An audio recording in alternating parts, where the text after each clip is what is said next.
And I couldn't pull over for him. We'd like to call this meeting to order. We're going to have the Pledge of Allegiance, and please stay standing for a moment of silence for the 13 fallen servicemen and women. I pledge allegiance to the flag of the United States of America and to the republic for which it stands, one nation, under God, indivisible, with liberty and justice for all.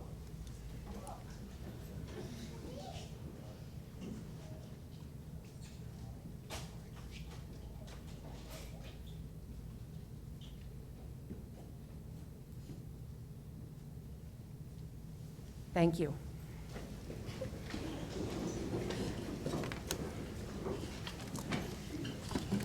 Adequate notice of this meeting was advertised in the Asbury Park Press and the Beacon on August 26, 2021, and by posting a notice in the Forked River Post Office and the Lenoka Harbor Post Office, and by filing a copy of the notice with the Lacey Township Clerk as required by the Open Public Meeting Act. Mr. DeGeorge, can we have a roll call for attendance, please? Mrs. Claus. Here. Mr. Scanlon. Here. Mr. Peters. Present. Mrs. DeSenza. Here. Mrs. Downing. Here. Mr. Polino. Present. Mrs. McAvoy. I'm here, thank you. Quorum. Yep. At this time, please turn your ringers off on your phones. Just a reminder. At this time, we will have the report of the superintendent. Dr. Clark, please. Thank you, Mrs. McAvoy. Welcome to our special board meeting. The purpose of our meeting is for several reasons tonight: to appoint both certificated and non-certificated personnel so that we are prepared to open school. School opens next Tuesday, September 7th. To accept the district's 5-year strategic plan as it was presented at our regularly scheduled August 19th board meeting. To adopt the district's health and safety guidance that is based on the New Jersey Department of Education's Road Forward Health and Safety Guidelines. To approve a resolution that establishes district policy as required by Executive Order 251 and 253. And to approve a resolution that authorizes the board to repair the walk-in cooler at the high school, which unexpectedly failed last week. And we need to get that cooler fixed so that we are prepared. Correct, Mr. DeGeorge? That's correct, Dr. Clark. Okay. All right, so this afternoon I sent out our entire school community a welcome back to school email, so hopefully you've all received that. In it, I included a link to the district's health and safety guidelines. Yeah, I was going to sell something. No, we can't get it. Okay, is that better? Yes. Okay, I'll talk a little louder. So let me start again. This afternoon, or early this afternoon, I sent an email out to the entire school community that had it was a welcome back email with a link to the district's health and safety guidance. That guidance is also posted on our website. It is also, as I mentioned, on tonight's agenda for approval. The guidance provides information to our school community about vaccinations, communicating with parents, mask protocols, physical distancing, meals, and transportation. So I encourage you to please check our website for that. And again, it is in the email that I sent out earlier this afternoon. The resolution on tonight's agenda establishes, as I said, district policy as required by Executive Order 251 and 253. As you know, Executive Order 251 relates to the mask mandate that we are required to follow. And I'm going to reiterate what I said at our regular board meeting on August 19th, and that is we cannot have two sets of rules, and we are required to comply with this mandate, whether we agree with it or not. As a point of clarification, we are still reviewing Executive Order 253. It just came out not too long ago, as it relates to the requirement that districts must maintain a policy that requires staff to provide adequate proof of full vaccination or submit to COVID testing once or twice a week. So this requirement does not take effect until October. So we're going to spend some time reviewing it and figuring out what it is that we have to put in place in order for that implementation. So I just want to clarify that that is not what we're doing tonight. We have until October 18th to plan for that and to implement it, and we will be working with our board attorney. And we also have to determine the fiscal impact that it's going to have on our district. So more to come on that. A question that's been asked several times via email, phone calls to the board office during our board meeting on October 19th is what happens if a student comes to school without a mask. The protocol that we will be following, and this is going to be followed by our building administration, our principals, is a three-part process. A mask will be provided for the student, and the student will be expected to wear it. If the student refuses to wear the mask, building administration will relocate the student to a separate setting until a parent can be contacted. Once contacted, the parent can either provide a mask or the student will be asked to go home. Similarly, the same protocols are going to be applied at all bus stops. The students will be provided a mask at the bus stop. Parents will be contacted. If this parent is already there, the student will be asked to return home with the parent if the student refuses to wear the mask. So what I'm going to say about all of that, in addition to any questions that might come up about the plan or any information that was included in the email that I sent out, or the plan that is posted on our website, is that there are questions on anything that we're approving tonight. We're going to ask our families to send an email to ltsdreopening@laceyschools.org. We will post that on our website tomorrow morning or later on tonight. We are going to create an FAQ, which is going to look very much like the FAQ that was provided to our families this time last year when we were reopening school due to the pandemic. So that document is going to be posted by Thursday, and it will be updated regularly moving forward. That's all I have. That's all you have? Yes. Thank you, Dr. Clark. At this time, board members, let's look at number A, certificated personnel, numbers 1 to 6, co-curricular advisors and stipends, Cedar Creek, Forked River, Lacey Township High School, rescind appointments, new positions, replacement positions, professional personnel transfers, substitute professional personnel. Can we have a motion, please? I'll move. Second. Any discussion? I have a comment, if okay. At last meeting we had in August, a member of the public asked what the district was spending in total on co-curricular, not on athletic stipends. So I wanted to just, I wanted to give that, that total tonight. So last meeting, we approved $177,840 worth of co-curricular stipends. This evening, we are approving an additional $200,426 of those same stipends. That's a total of $378,266 in co-curricular stipends versus a budget of $430,000 for that item. The remaining stipends for co-curricular will be approved in the fall and the spring. That's really all I have. Thank you. Roll call?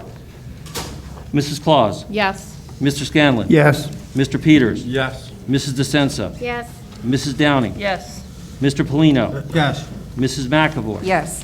Next, we have letter B, non-certificated personnel, numbers 1 to 5, resignations, rescind appointments, new positions, replacement positions, and support staff transfer. Motion, please. Motion, Peters? Second. Any discussion?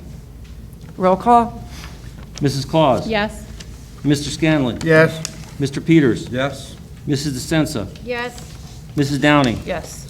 Mr. Polino. Yes. Mrs. McAvoy. Yes. Next, we have C, number 1, acceptance of the 2021-26 strategic plan. Motion, move that the board accept the district's 2021-2026 strategic plan as presented to the board at the August 19th, 2021 regular meeting. Motion, please. Motion. I'll second. Any discussion? Roll call, please. Mrs. Claus. Yes. Mr. Scanlon. Yes. Mr. Peters. Yes. Mrs. DeSenza. Yes. Mrs. Downing. Yes. Mr. Polino. Yes. Mrs. McAvoy. Yes. Number 2, adoption of Lacey Township School District Health and Safety Guidance for the 2021-2022 school year. Motion, please.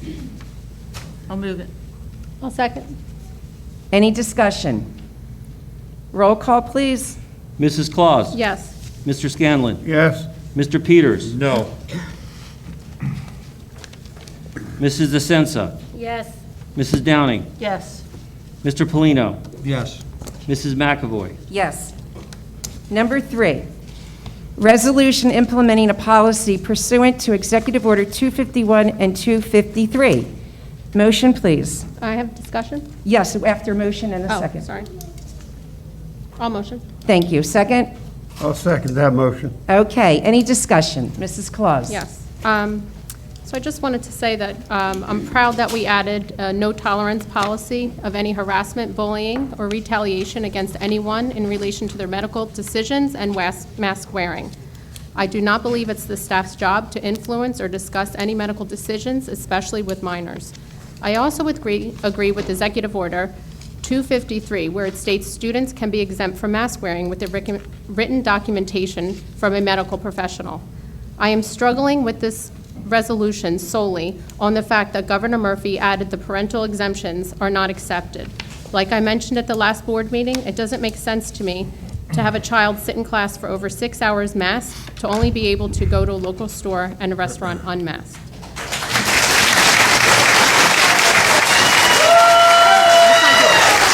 I did speak to Dr. Clark over the weekend. And I had an open discussion, and I want to thank you for that. In the end, I expressed I'm having trouble voting for something I don't believe in and do not want it to come to a surprise. For that reason, I will vote no tonight on the resolution.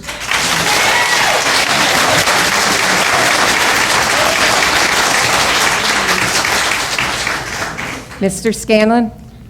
Yes, before we vote tonight, I would just like to make a statement as to what I based my vote on. As we vote tonight on our mask policy, I'm basing my decision on 3 factors. Number 1, best science shows that while masks may not be 100% effective in stopping all transmission of COVID-19 virus, it's a valuable tool in reducing the spread. Number 2, I do not believe mask regulations are part of a government conspiracy to make us follow rules blindly. And lastly, Excuse me, let's have respect, please. For Our intelligence. Okay, we're going to start. the intelligent thing would be to let me finish. I said have respect for our intelligence. Okay, we're not calling out, please. Number 3, if all adults and adolescents eligible for the vaccine got the vaccine, we wouldn't be here arguing about masks. There'd be no need. Excuse me, having a sir, debate. sir, sir. Not a debate. Okay, excuse me, this is not comment time. Mrs. Armato, this is not... Excuse me. Mr. Scanlon. I just would like to say one thing, and it's not argumentative. What I said so you understand the basis of my vote. That's all. Not Thank trying you. to argue with anybody. Any other discussion? Okay, can we have roll call, please? Mrs. Claus. No? Mr. Scanlon. Yes. Mr. Peters. Absolutely not, no.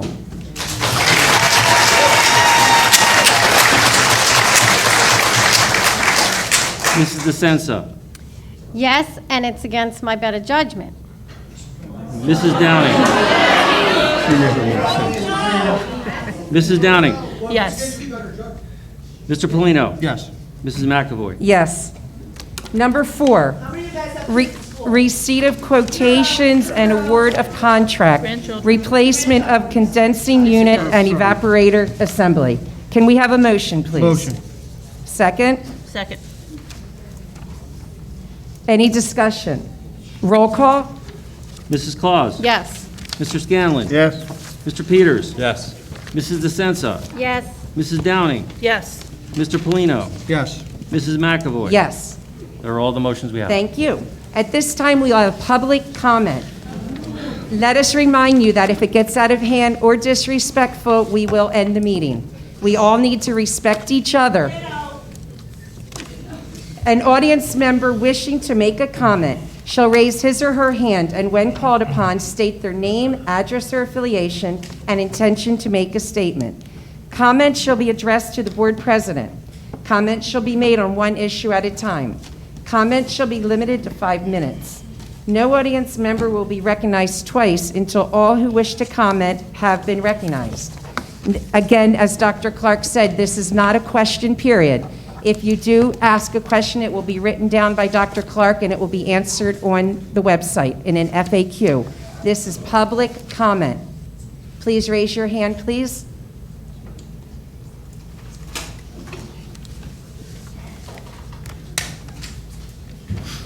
Hi, Ms. McAvoy. Everybody, Anne-Marie Leiter from the Woods. I know you're like, yeah, I know. Great ramp, so everybody, you don't need to watch your step today. So my comment, you know, I never really prepare anything. I kind of shoot from the hip. You guys represent us, and it seems like you guys aren't really representing us very well. You know, I understand that the governor is the one who's making these really awful decisions, my opinion. And most of us, a lot of us, and I'm so glad you all showed up, and there's more today than there was last time. It doesn't seem like we're being represented. Last month, or whenever the last meeting was, somebody talked about like something on the 24th, a rally. I couldn't go, I had to work. And some of you left, but at the end of the meeting, Mr. Peters was like, oh, if there's a bus, get me a seat.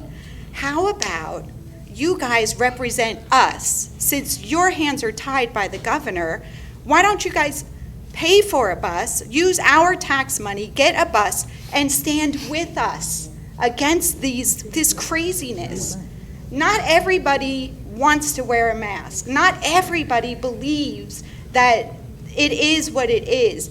I have my personal feelings. You guys know them because I've been doing this, coming to these meetings, and I think everybody here kind of feels that way. I just would hope for better representation of us. And it doesn't seem like, against your better judgment, then vote no. And, you know, and honestly, like outbreaking, and I'm not scolding anybody, it just makes us look bad. You know, vote no. And somebody said, do you have kids? Do you have kids? Look, my kid is diagnosed with asthma. I could get a note, maybe not, because now everybody's running to the doctor. Further, my daughter doesn't want to wear a mask because she doesn't want to be different. You know, that's a problem. If we can go to a restaurant and walk in and sit down and eat without a mask, I'm sure we all agree, why the hell are we making our kids and teachers wear masks in the classroom? If you want them to wear a mask walking around, fabulous. Once they get in the classroom, let them take it off. So that's my comment, our feeling, I think. I hope it's yours. You all, like I said last meeting, you're all representing us. I don't really I'm trying to watch my adjectives about how you all feel individually, because it doesn't matter how you feel individually. It's how you feel, we feel. And we're all here tonight to tell you, we don't feel like making us wear a mask the kids wear a mask, the teachers wear a mask, is right. So since you're all elected, you're all pulling salaries, right? Yes? No. All right, I don't know, I'm asking. We All right, so you're all elected representing us? Volunteer. Thank you. Thank you for your 15 hours a week. service. Thank you, thank you, thank you, thank you. 6 years. Amen. I wouldn't do it. Well, that's obvious. I wouldn't do We're it. on It is this side. obvious, because it's not worth it when you get up there and start pushing your own ideas instead of representing us. So you want to not talk back, or should we unleash the hounds?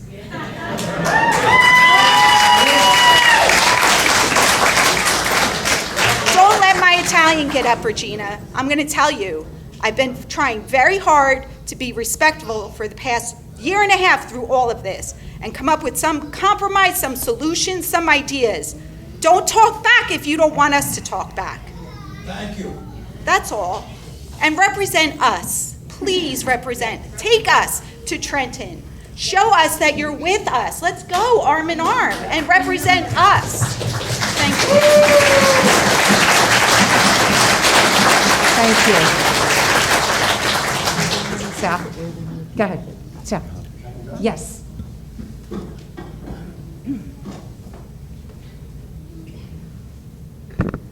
Good evening. My name's Salvatore Amato, and I live in Illinois Harbor, New Jersey, of course. I had this piece of paper written tonight about what I was going to say, but it's more than that. I'm 57 years old, and I grew up in a country where I had a choice to do as I wish. Whether or not I believed in God or not, whether or not I thought the sun was yellow or orange or blue, whether I wanted to go to public school or parochial school. That was our choice. If I had a heart attack, I had the option of getting medical treatment or not. If I wanted to wear blue pants tonight, I had that choice. Those choices are gone. And we're sitting idly by, allowing these mandates to dictate what we're doing and how we're doing it, and we're all hypocritical. Because I'm going to tell you why we're all hypocritical by this Board of Education. I go to a basketball game, and I watch kids compete without masks on. And they're sweating on each other, and they're clawing on each other, and they're pushing each other. Same thing on the football field, lacrosse field, volleyball court, everywhere. And then they come off the court when they need to breathe most, and they got to put a mask on. Think about that. I see some of you people at the Captain's Inn, at the other place down there, the windsurf, the South Winds, whatever it's called. You're not wearing masks, you're hanging out with your friends by your boats. You're not wearing a mask, you're having a drink, you're patting each other on the back, having a good old time. None of you, and one of you are 4 years removed from having a child in this school district. Why should I trust you to tell me what to do with my child? Tell me. My child is my biological property. I decide whether or not they put a mask on or not. I decide.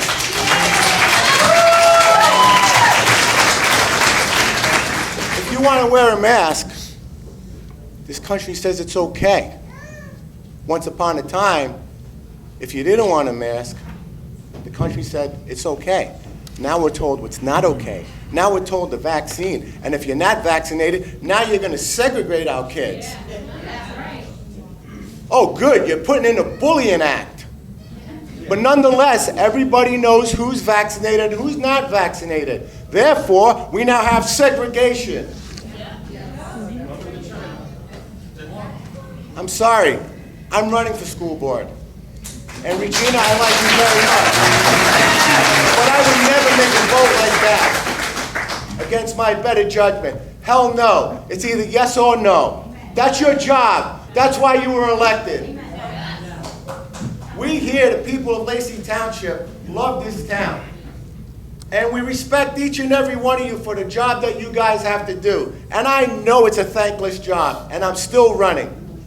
You know why I'm running? Because I think one person can make a difference. I'm not here to try to sway your vote. I'm here to discuss. I'm here to create open discussion amongst the other 6 of you if I get elected.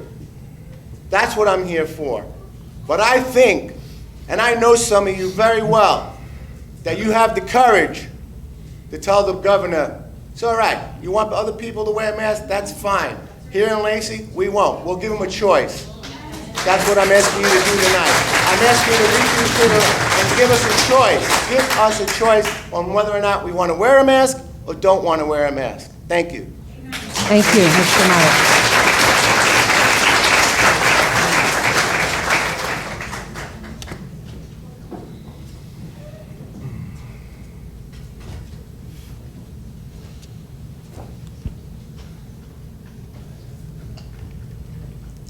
Hi, my name is Morgan Charterina. I live in Forked River, New Jersey. Obviously, New Jersey. Thank you all for your volunteering. And I wanted to talk about something that is going to correlate into the mask situation that we're dealing with. When my daughter was 2 years old, she got shot, with vaccinations. One time, five shots, one time, 1, 2, 3, 4, and an oral in her mouth. And I didn't know any difference. I didn't know anything. So I just went with it. I thought it was okay. And then I'm not trying to get on this topic, but this does cross into, and I really need you guys to hear me out on this because I'm going to plead to you about something. What ended up happening is autism outbreaks from, Asperger's, all these things that we never really saw, all of a sudden we're seeing. So I went to my pediatrician and I said, how exactly do I have the option to break up these vaccinations? Because now it's not just one shot.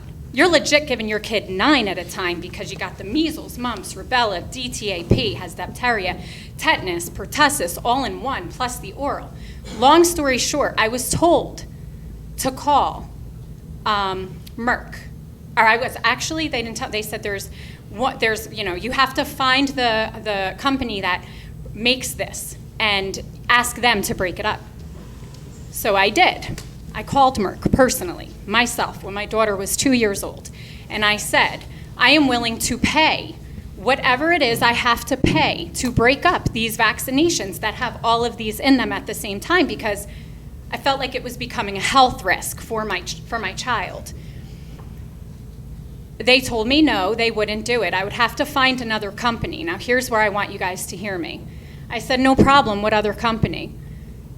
In the country, in the United States of America, Merck is the only company that makes these vaccinations. I couldn't go anywhere else. I had no other choice. I either had to make a choice then and there that I was gonna say, no, my child is no longer being vaccinated, or comply to what they were doing. So I complied. My son was vaccine injured. Now, here's what, at 2 years old, my son was vaccine injured from the DTaP. Here's how it correlates. We have a choice right now, we have a choice to either stand up and fight for what some of you feel in your heart is wrong. You know it's not right, but you're all scared. You're scared like I was scared, okay? Stop being scared.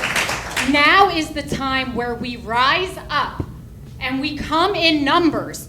Now that situation, what I went through, my child being vaccine injured, it brought me to a place called Trenton, New Jersey, where I was with tens of thousands of people fighting and fighting and fighting. And no matter what they said to us, we did not comply. My child, my choice, we won. We won because we came in numbers. Now I got 1, 2, 3, 4, 5, 6, 7, 8, 9, 10 of you amazing people. I know in your hearts, you know what's right and you know what's wrong. Stand up for us. Fight for us. Like she said, let's go to Trenton. Let's get on that bus. Let's go fight. I guarantee you, we would have all of Lacey with us. They're scared now.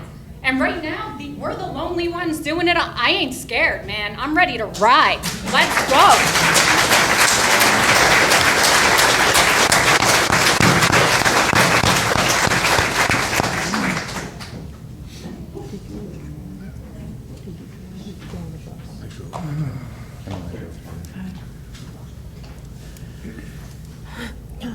My name is Alexander Riley, and I'm from Lenoka Harbor. I'm going into the 7th grade, and I love going to school. I play baseball, love math, and I've been very tolerant of masks. I'm a straight-A student, don't ever cause trouble, and I'm not about to start. School is supposed to be a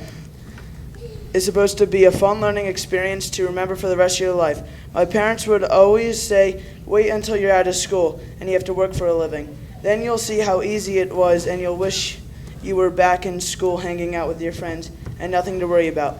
Well, that dream has changed horribly under the current dictatorship, and our patience for common sense is wearing thin. The parents here pay a lot of taxes, with the largest amounts going to the schools, but we have no say as to the decisions being made using those same tax dollars or how things are run, even though we the people, all of it right down to this microphone. It makes absolutely no sense at all that you can walk into any restaurant with a mask over your face and your magic COVID shield all around you to only sit down at a table and take it off. But we can't do this in school starting next week, where the turnover for that same seat is basically one person all day. Me, that's it. I don't want to leave. I want to remain here with my friends for the rest of my school years. But if this continues, you giving us no choice, and worse, that you give us no voice, I'm hoping that common sense prevails, but but if not, I will ask my parents to withdraw, and I hope that my friends will too. We will find a better place to live and learn and make it great memories. After all saying goes, you get what you pay for, but not here. So I ask you this, why should I stay? Thank you. Thank you.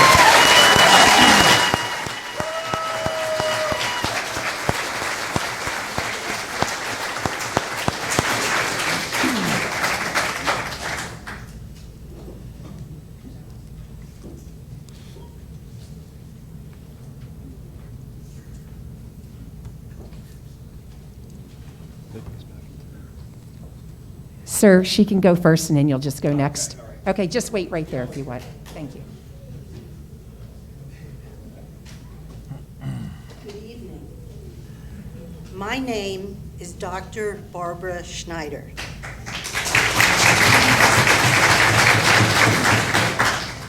I'm a board-certified general surgeon specializing in the treatment of diseases of the breast and breast cancer. I've been practicing for over 40 years. From before medicine was dumbed down, from before the medical community was weaponized against their patients. I'm here today to convince you that the children in this school district should not wear masks and should not receive the COVID vaccine.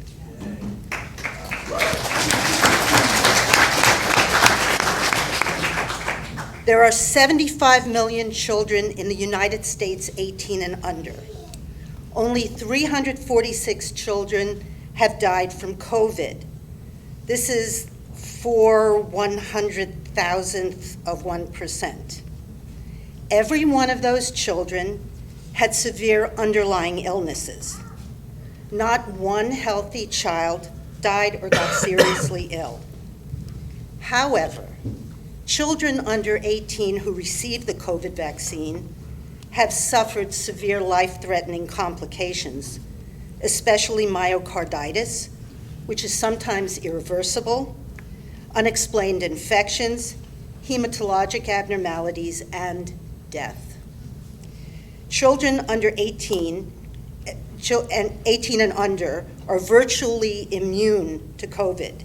They do not get sick, and they do not transmit the disease. In the short term, the risks of vaccination outweigh the benefits. What about the long term? We know that there have been reports of infertility, Bell's palsy, and Guillain-Barré syndrome. Now, out of Israel, the most vaccinated country in the world, we are hearing about inexplicable sudden deaths in vaccinated people. There were so many that the reports have been censored. Is this school board willing to risk a single child's death from vaccination? Let's discuss masks. They don't work, period.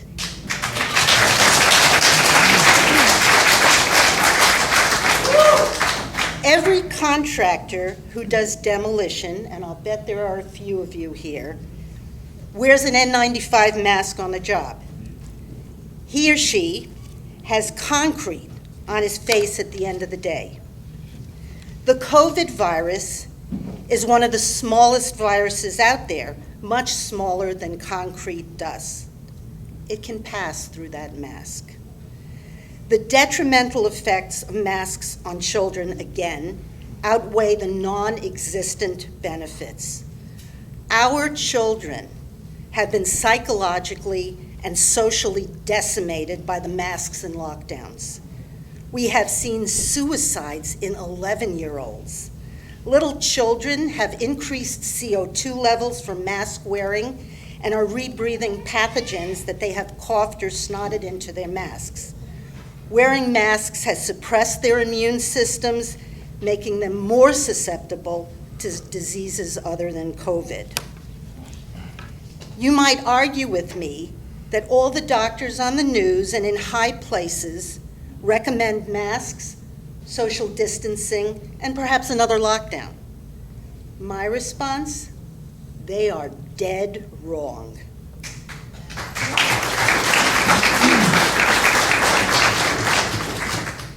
but they are getting paid big bucks to lie to the American people, to generate increased wealth for the billionaires, big pharma, and big tech. This pandemic has been medically mismanaged from the start, and I have been saying this on the radio since last April. 2 weeks to stop the spread and learn the mechanism of how the virus killed? It was the cytokine storm, an overzealous immune response which harmed the infected person. So any patient with COVID should have been treated early with an anti-inflammatory, either hydroxychloroquine or prednisone, and Zithromax. Just like treating cancer before it becomes metastatic. But this wasn't done. The CDC, WHO, Fauci, and the weaponized medical community. Dr. Schneider, can you come back up after everyone else talks? It's a I have 5-minute. about 20 seconds left to go. Go ahead. And it's this important that I should get that 20 I allowed it. You may go on. The weaponized medical community says wait until you're sick enough to require hospitalization. This was gross negligence and frank malpractice. Of the 600,000 U.S. citizens who allegedly died from COVID, 200,000 were deaths from other causes, 200,000 would not have died if they had been treated early, and of the remaining 200,000, half were nursing home deaths caused by governors like Cuomo and Murphy. In conclusion, masks and mandatory vaccines for those 18 and under represent negligence, medical malpractice, and child abuse. Think very carefully before you issue a ruling against our children, our future, and our country.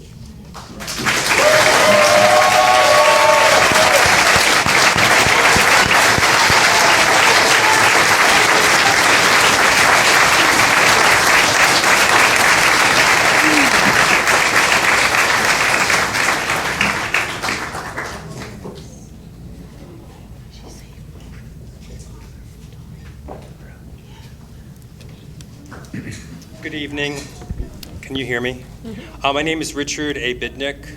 I'm here tonight because I'm in solidarity with all of the parents concerning the mask mandate.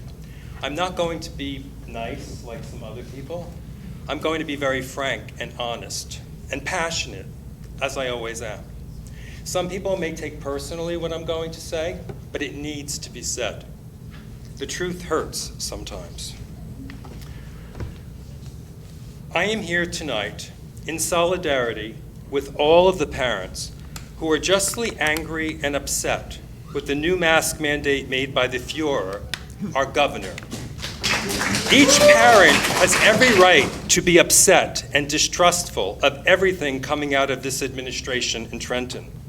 I'm not a parent, but I know it's morally wrong to force anyone to wear a mask against their will, especially one that does not work. If you look on the side of the mask box, you will see it says it does not protect against COVID. Yet they are still forcing your children to wear them.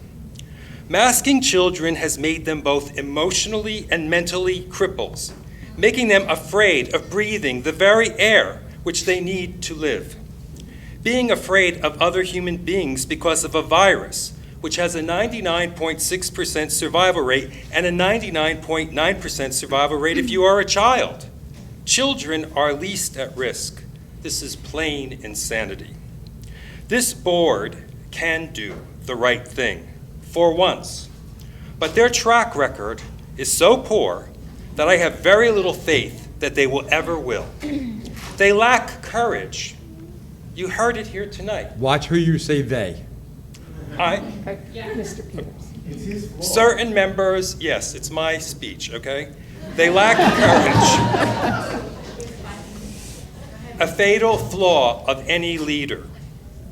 True leadership needs to recognize when something is very wrong, and they need to stand up against it. But this board and administration has decided to take the easy route, like little sheep, and obey the Fuhrer, and blame him. Let me be clear, they are complicit. I have a message for you folks, both here and at home. We, the people, have all of the power right in our hands. This board represents us and is accountable to us, not the other way around.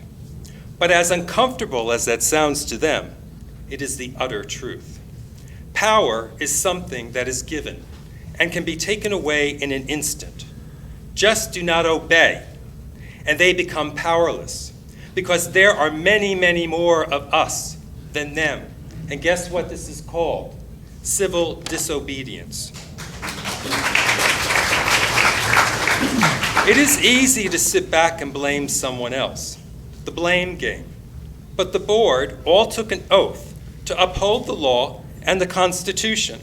But they have trampled all of our individual rights and constitutional Bill of Rights. Yet, they sit up there and say they are following the law. Whose law, I ask? The Fuhrer's? Is this board not willing or unable to do the right thing?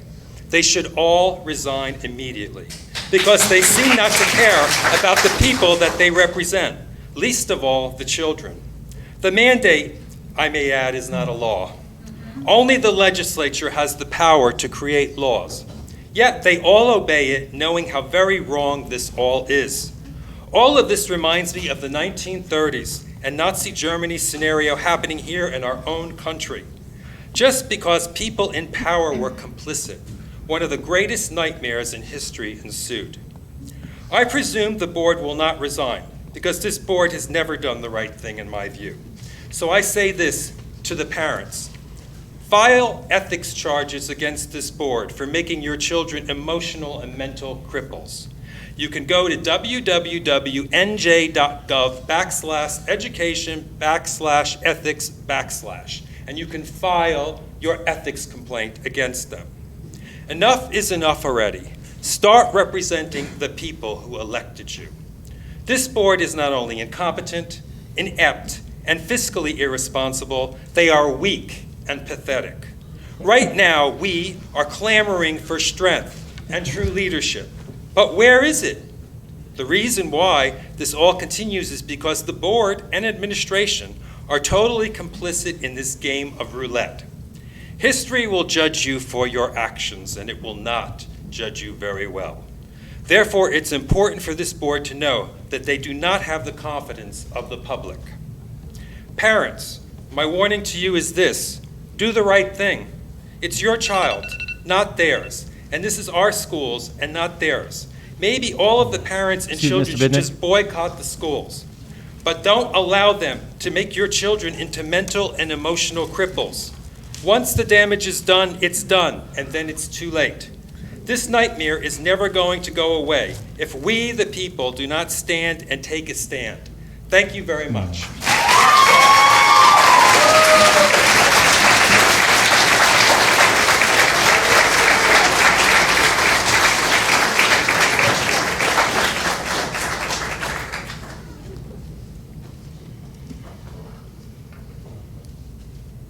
Hello, my name is Rachel Prendeville, formerly Rachel Lovering of class of 97. I have 3 boys in school, 2 in high school, and 1 that's starting kindergarten, sitting right there. The last meeting I was disappointed, sitting here for 3 hours, listening to everybody's comments, but getting no answers.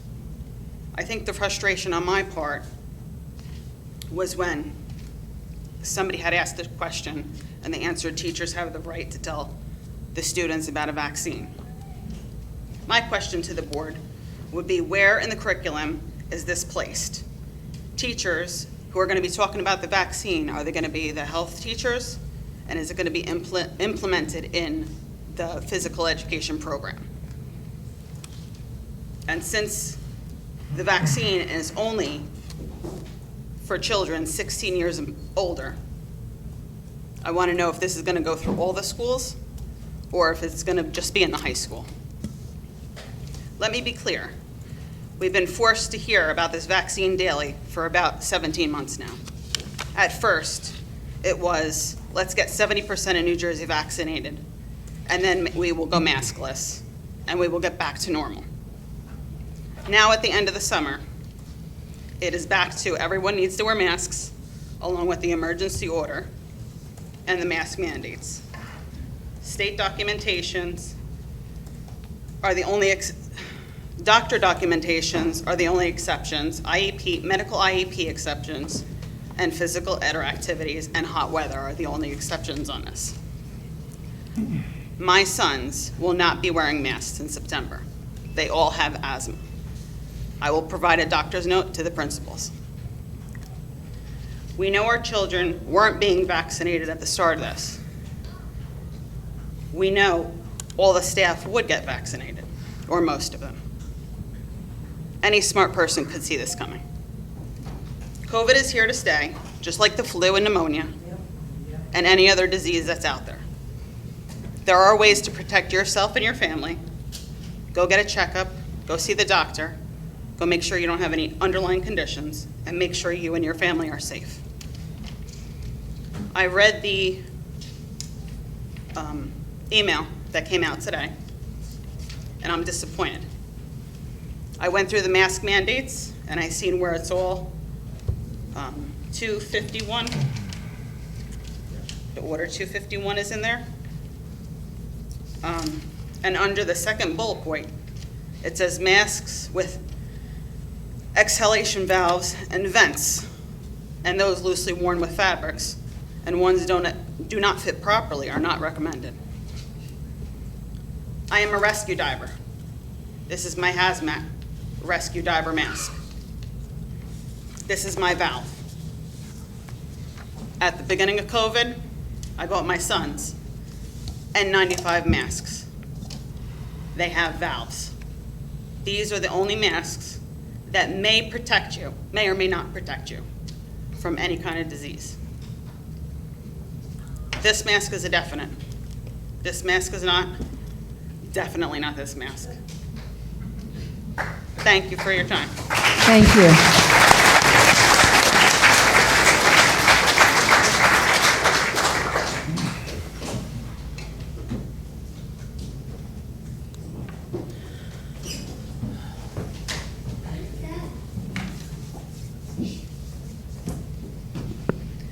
Good evening. My name is Melody Rummel. I live in Forked River.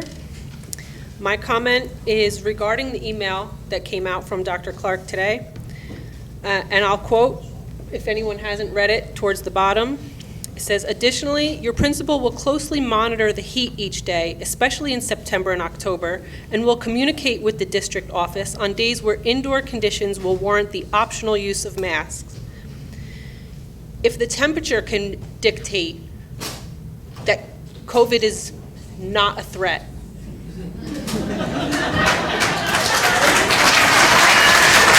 how big of a threat can it be to these kids? How big of a threat could it be? If it was that much of a threat, I think they would need to close school. It would be a virtual day. But if they can make the masks optional because it's too warm, which I understand, being warm, hot, humid, it's going to make it more difficult for these kids to breathe. It's not going to make a difference on those days. If they're in school, they're still going to be talking, learning, participating in class as much as they can. That's all. Thank you.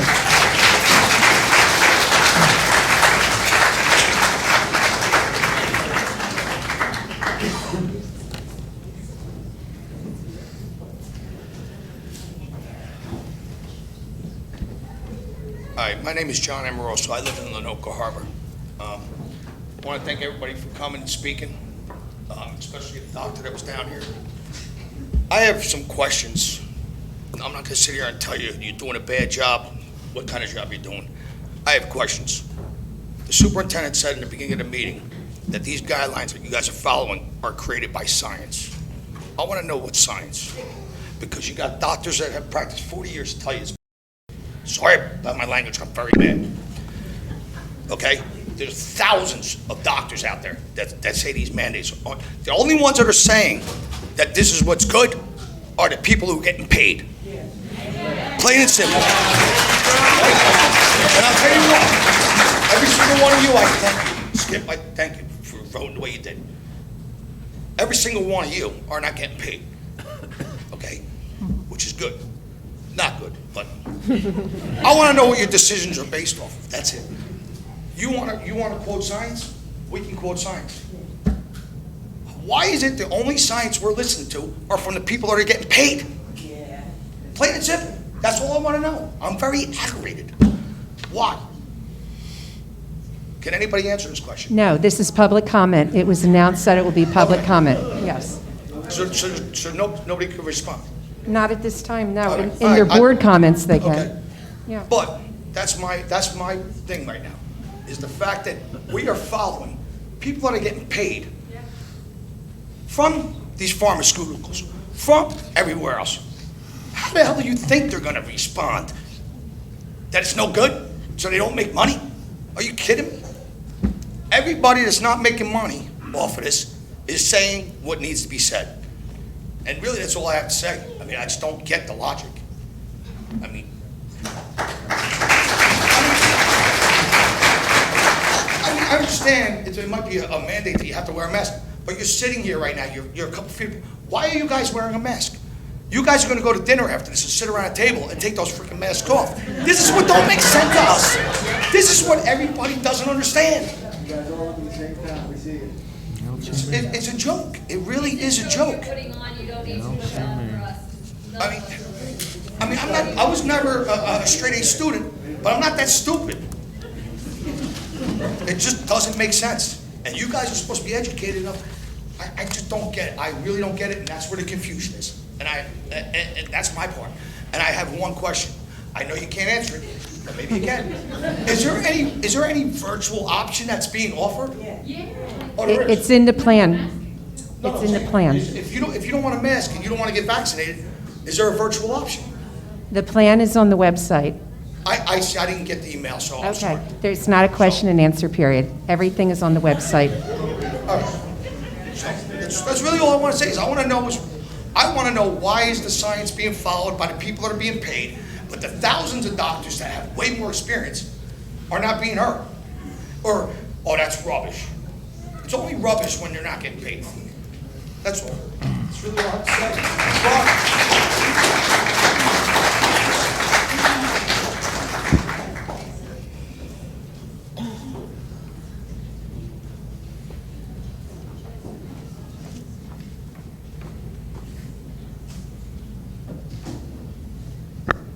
Jay Buto, Bamber Lake.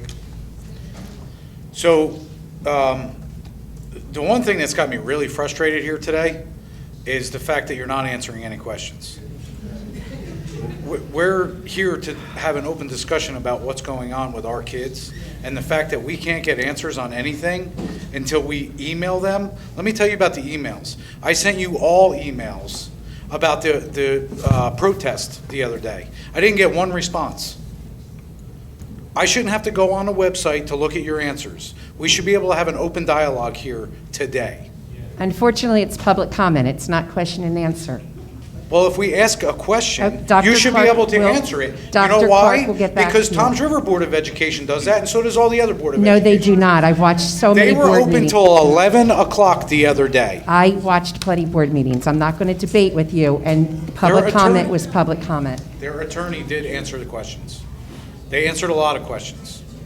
Dr. Clark will answer. They're all on the website in an FAQ. If you have questions, she's going to write them down. She will answer every question. Well, we had a lot of questions last time we were here, and that's why half this place walked out.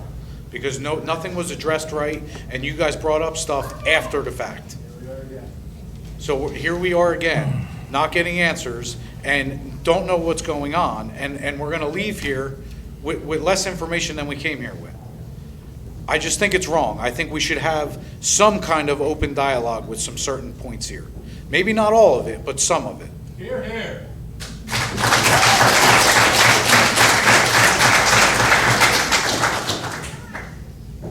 And the whole comment with if everyone got their mask, got their shot, we'd be in a better place. I don't know about that. There's more than enough evidence to show that that is not the case. Because people are still getting sick. People are still spreading the disease. People still have to wear a mask. What benefit is it? There is no benefit. And I'm going to tell you right now, this whole mask thing is just the beginning. It's going to get a lot worse. Right now, there's a 14-year-old boy that got stripped from his parents. They're divorced because the one parent didn't want to give the shot.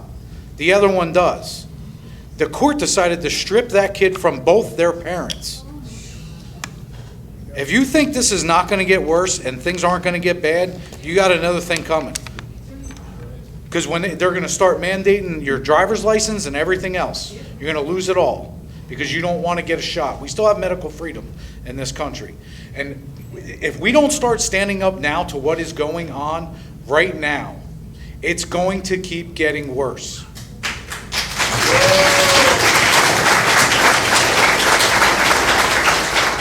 The dictators throughout this country are not going to stop. They're not going to stop until people like you start fighting back. And you represent us. You don't represent Governor Murphy. You represent us. Did any of you look at the lawsuit? Nobody's going to answer that question because we can't have an open dialogue. Did anybody look at the lawsuit that you were given? Is anybody going to decide to join it? Nobody's going to join it. Do you want me to say this is public comment again? Yeah, I know. That's exactly what it is. You know what this is? This whole thing is useless. You guys already voted on what's going to happen this year without even letting us talk first. So what's the sense? It's horrible. This is horrible. You guys are working for us. This is horrible. I wasn't even going to speak tonight. But the fact that we can't even have an open dialogue and what I'm hearing up here from somebody up here about what we should have done to make this all go away, it wouldn't have gone away. If everybody in this state got vaccinated, we'd still be in masks. I'm guaranteeing it because the vaccine doesn't work. Thanks.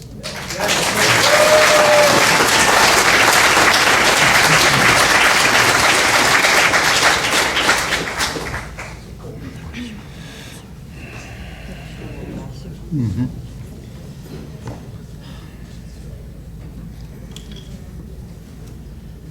Hi, I'm Danielle Chalella from Forked River. This is my first ever Board of Ed meeting. I unfortunately don't watch the replays. I have 2 young children at home, one of which is starting pre-K and one is going into 3rd grade at Forked River Elementary School. My son is immune compromised.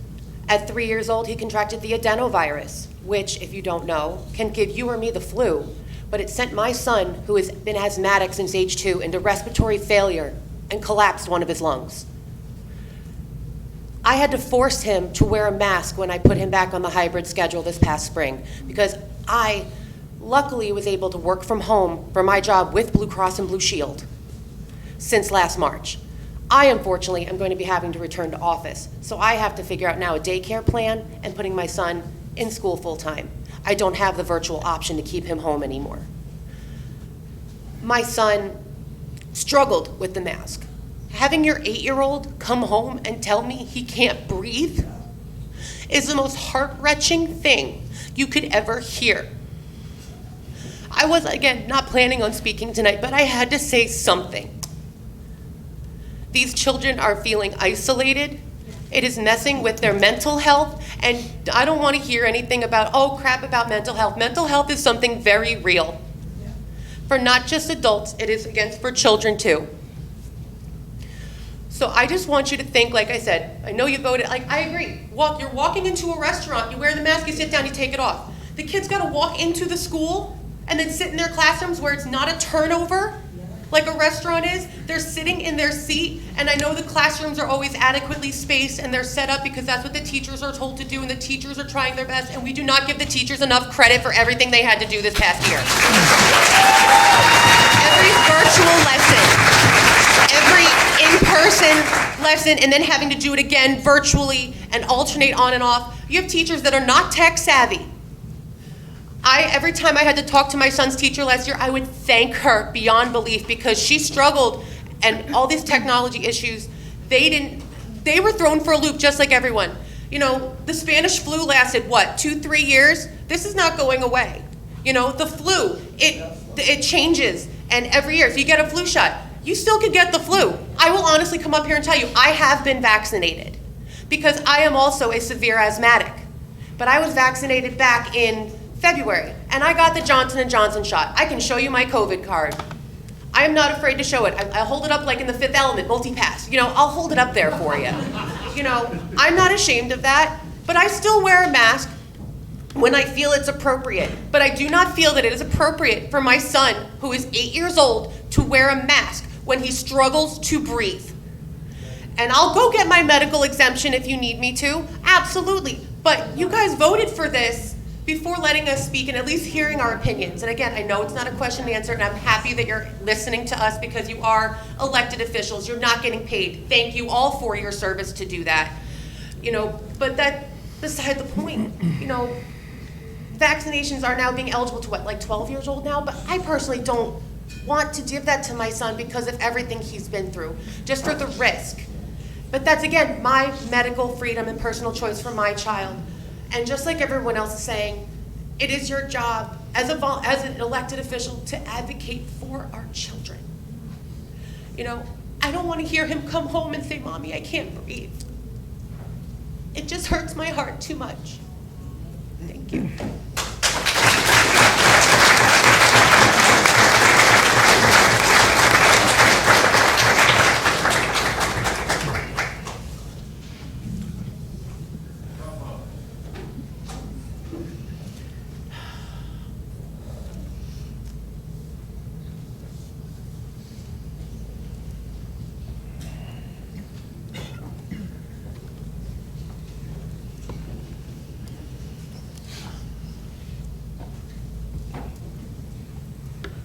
Hello, everyone. My name is Randy Mooney, and I'm from Forked River. And I have two children in the school district. One is 7 and one is 5. My 5-year-old did not have to wear a mask last year because he was in a daycare setting. My 7-year-old did. But now that it's going to affect both of them, I mean, I played the game last year. You know, we didn't know what was going on. But this year it's a little different. And this, I just want to be clear, this is addressed to those who voted yes and not for those who voted no. And I respect you for standing up for what you believe in and what you know is right, because I know that can be hard when the majority is against you, and I appreciate that.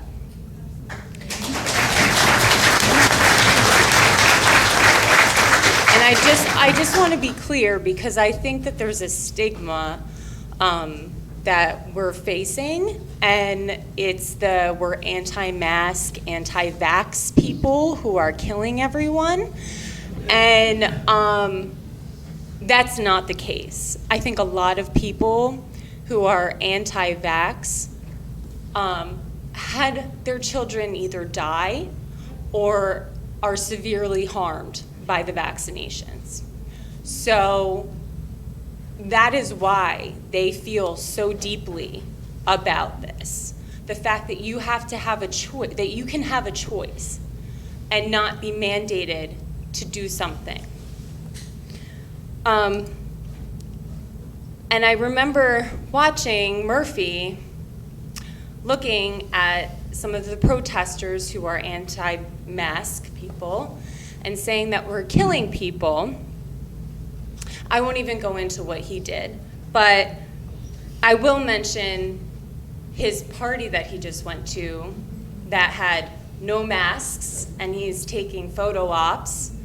I will mention all of the concerts that are happening, that there are thousands of people at, and they're not wearing masks. But our children have to walk into the schools, sit down in their seats, They're not in each other's faces. They're not spitting on each other. They're not, I mean, I'm sure we've all been to concerts. We're screaming, dancing. No, none of that. Even though they're children, and they should be, they have to sit there properly, not interact with each other, and they still have to sit down and they still have to wear a mask for 8 hours a day. It's absolutely horrific.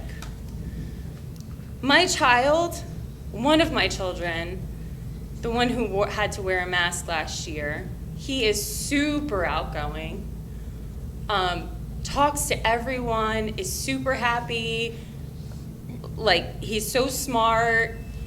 He had struggles with his education. He was saying, "Mommy, I don't want to go to school. We don't do anything fun. We just sit there all day. We have to wear a mask. I can't breathe. I want to pull it down. But I'm scared because I don't want my teacher to yell at me." This is not healthy. If you want to talk about science, science is based off of long-term results. When you look at the long-term results of something, we have no idea what this is going to do to our children in the long run. We have no idea. And to mandate something is completely ridiculous. It's completely ridiculous. And what would we have done if Murphy never said that we had to do this? Would we have worn masks this whole time? No, because one day we don't have to wear masks. One day we have to walk around and everything's fine and we don't have to wear a mask because Murphy says we don't have to. And then tomorrow we have to wear a mask? That doesn't make any sense. It doesn't make any sense. That's right. And that is why it shouldn't, you guys should have voted no. Because, I mean, I'm having trouble sleeping and I don't have to do this.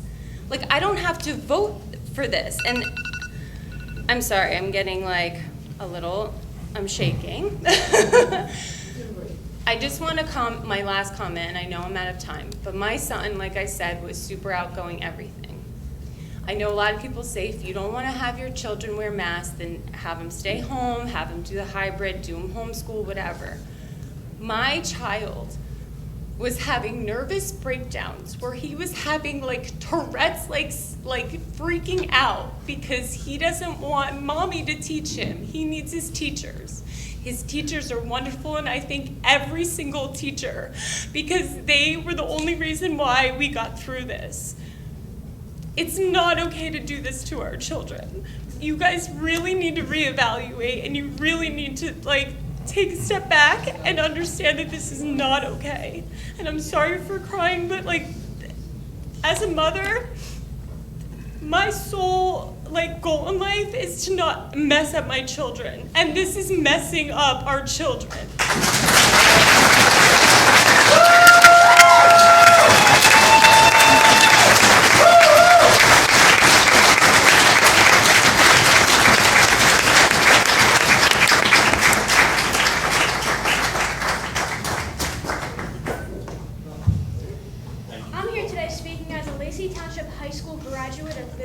Can we have your name, honey? My name is Angelica Calnan, and I live right here in Forked River.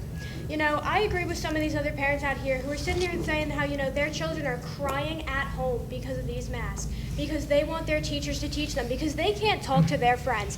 I was one of those students, you know what? I sat right here in summer school all summer because of that, with no mask, actually, and with great teachers who taught me what I needed to know, because I'm sorry, I couldn't learn math. I couldn't. I'm sorry, but, I might not be the brightest person out there, but I couldn't do it. My sister couldn't do it, my family struggled, and I have asthma, so wearing a mask for me was not an option. I didn't want to go home and get my family sick as well, so me mixing into a crowd when nobody knew what was going on wasn't an option for me either. Was not an option.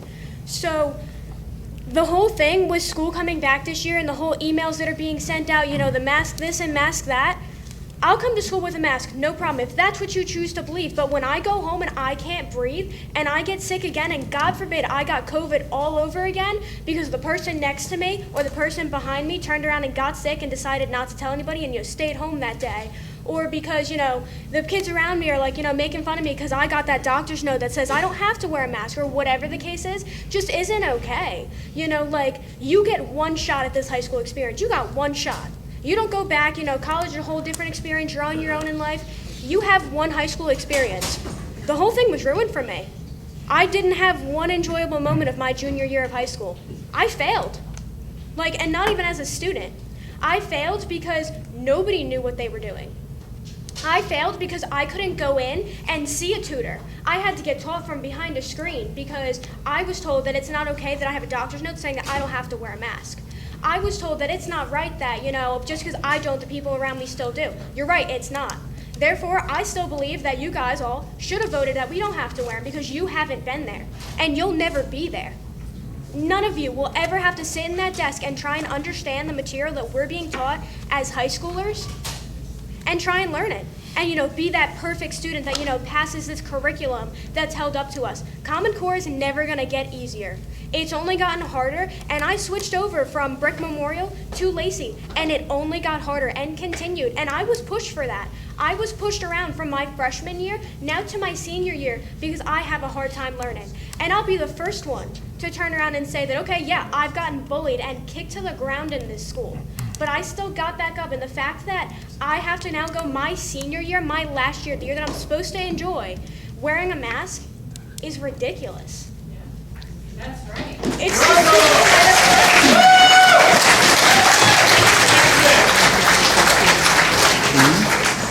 So as a graduating member of the 2022 class, I feel like all of your decisions, which, you guys are allowed to have your opinions, I don't agree. And I feel like everybody around me, they don't agree either. I'm just saying.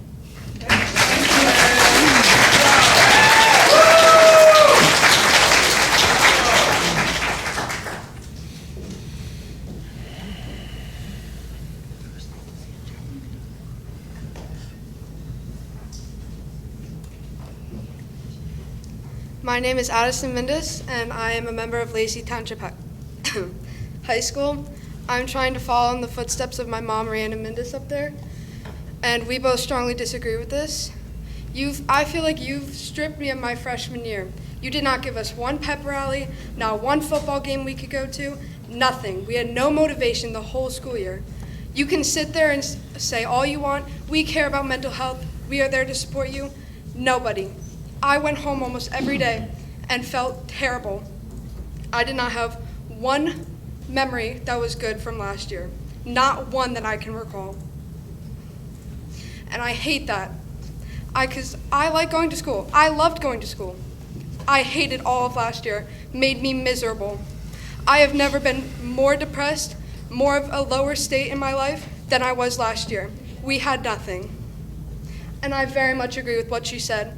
And I will not have you take my sophomore year away from me too. I want a pep rally. I want a stupid football game. I want to go to a stupid football game and I want to enjoy myself. And I don't want anyone to take that from me. Let me have my high school life. Because I've sat there through middle school. You took half of my 8th grade year and I was like, high school, let's go. It's going to be amazing. Nothing. She's still got time left. Yeah. Nothing. So, even if this doesn't go how we all want it to, and you still say mask, virtual, I want at least a little bit recognition, and I want you to help us as students. As a student body, we deserve to have our mental health looked after, because I am not doing this again. Thank you.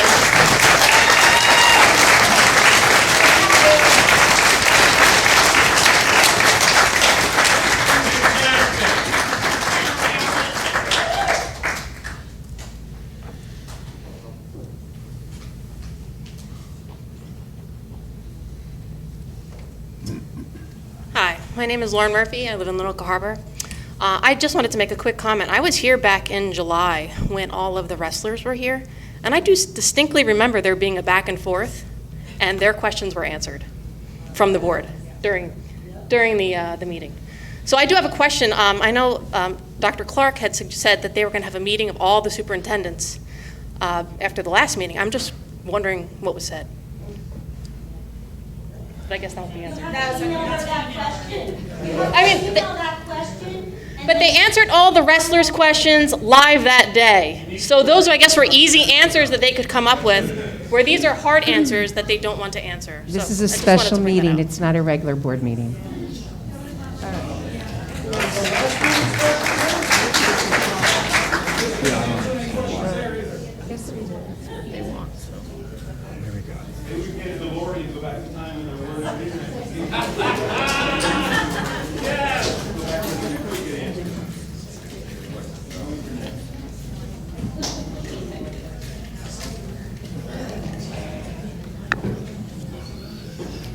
Good evening.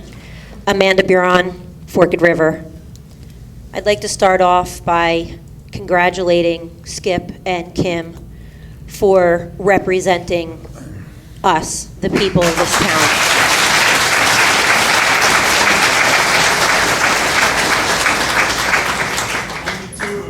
If you are not yet aware, I am also running for Board of Ed this year along with Skip.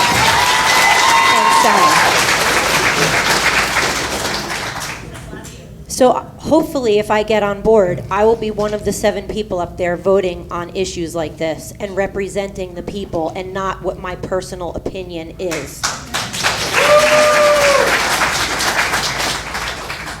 Did you know that Australia just took 24,000 children in one area away from their parents in a football stadium and force vaccinated those kids away from their parents in one day? Did you know that? We have given you so much information in the last meeting. We've been flooding you with statistics, data, emails, questions, and we have gotten 0 answers. I asked specifically in the last meeting for Lacey Township to be added to the active lawsuit, and not one of you have answered anything about it.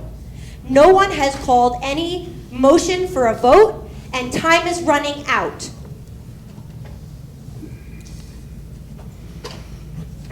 The parents in this room today are a fraction of the parents who I can tell you are prepared to pull their children from your system and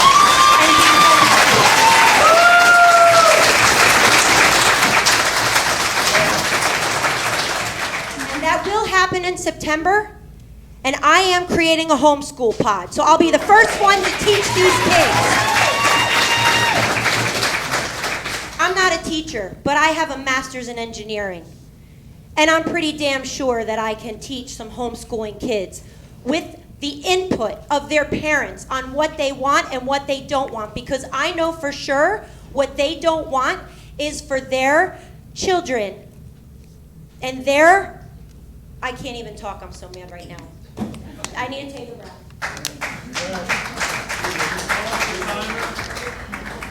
We, the parents, are in charge of our medical freedoms for our children. And there are other board districts who are standing up to the governor, and this one is not. Yes, there are 2 people who are willing to stand up, but the rest of you are not. Some of you have been on the board for decades. None of you have children in this system. We will be following through with what we are telling you tonight. And thank you, Mr. Bitnick, for telling us about the ethics, because I'm sure that we're going to be gathering outside of this, whether it's at Gilley Park, no matter where it's going. Maybe it'll be right on the field of the school. Maybe that's where we'll do it. But we will be organizing because we are fed up. And we have waited and waited and waited and presented you with all kinds of stuff, and you haven't done a damn thing with it. Not a damn thing. And for us to get up here and you tell, the last meeting when we were all here, you said to us, when we roll out our plan and we vote on the plan, we will give you an opportunity to ask questions. You said that, Ms. McAvoy, and now you're telling us we can't ask questions. We have to email it to Ms. Clark. No, it's not to her either. Oh yeah, I'm sorry. To the general email where it's going to get lost in the abyss. I think I've said enough.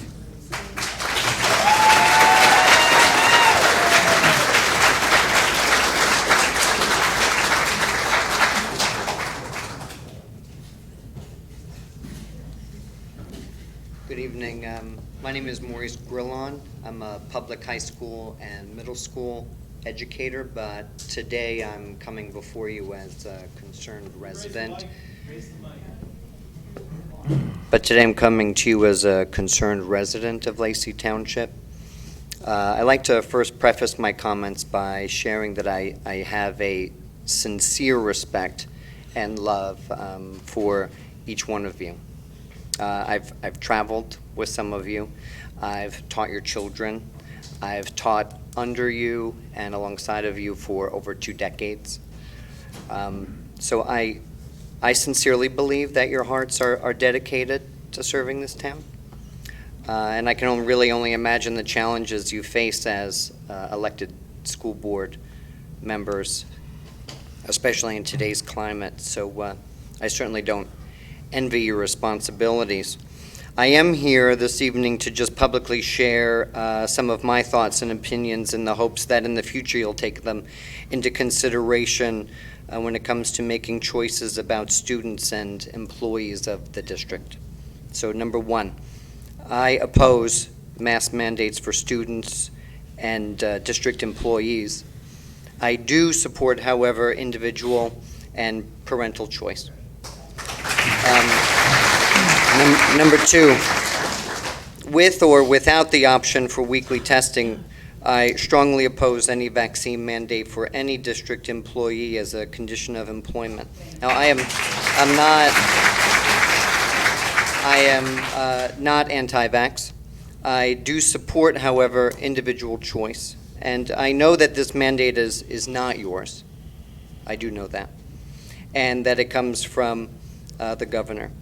I just want the board to know where I stand as a member of this community. Number three, understanding that New Jersey families can currently use a religious exemption, I still would oppose the addition of any current or future COVID-19 vaccinations into the already existing long list of vaccines that are required for students.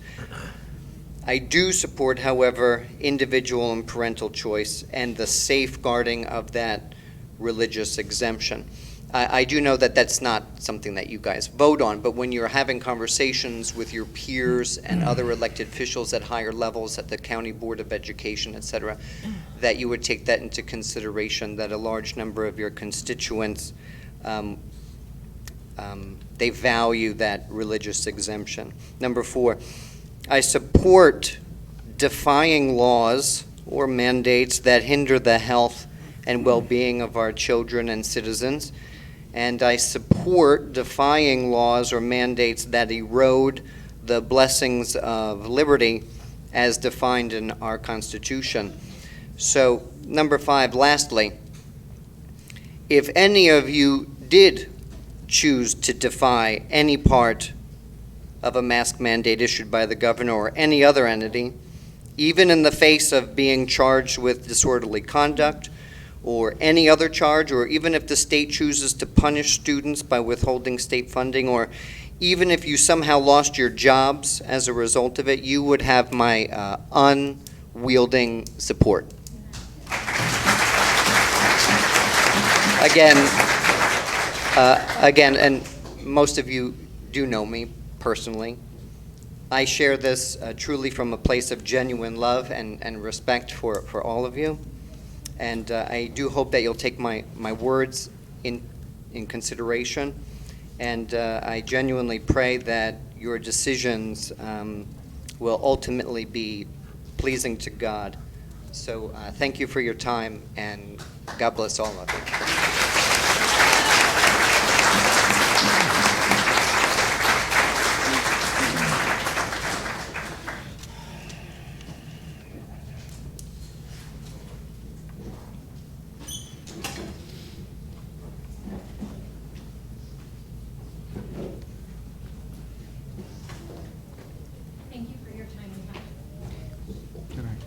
Rhiannon Mendes, Woodside Road, Forked River. Tonight, I'm here to continue to fight for my rights as well as my children and the rights of the families in Lacey. I fully understand the limitations in regard to this executive order, that none of us want to be in this position. It was hard enough when it was pushed onto me and the risk of losing my career for this. I understand that. I am a healthy individual, and I see the adverse reactions that I will be risk at possibly getting if I should be vaccinated. And my personal risk to benefit ratio does not warrant me taking this vaccine. And if you're vaccinated, that should not matter to you. That should be a private choice. However, I know that there's going to be parents that want vaccinated teachers. And I know that there are parents fighting to hold on to their parental rights. We are segregated. The district holds no liabilities for any injuries that I will occur upon taking this vaccine, just as the manufacturers are exempt. And it's still under trial until 2023. Will this be imposed on our children as they just did in Hoboken? Every Monday, Murphy comes out with something new. I feel like it's right around the corner. It's not informed consent, it's coercion. It's pressure from positions of power. And their answer, you can take a PCR test, which was already deemed invalid and is being discontinued in December. I hope in your consideration of the testing that our employees will have to do, that you will consider the saliva testing, because the swab testing contains ethylene oxide, which might be okay once a year, but exposed repeated use is a carcinogen. I would like to see a long-term study that shows I would be safe from that.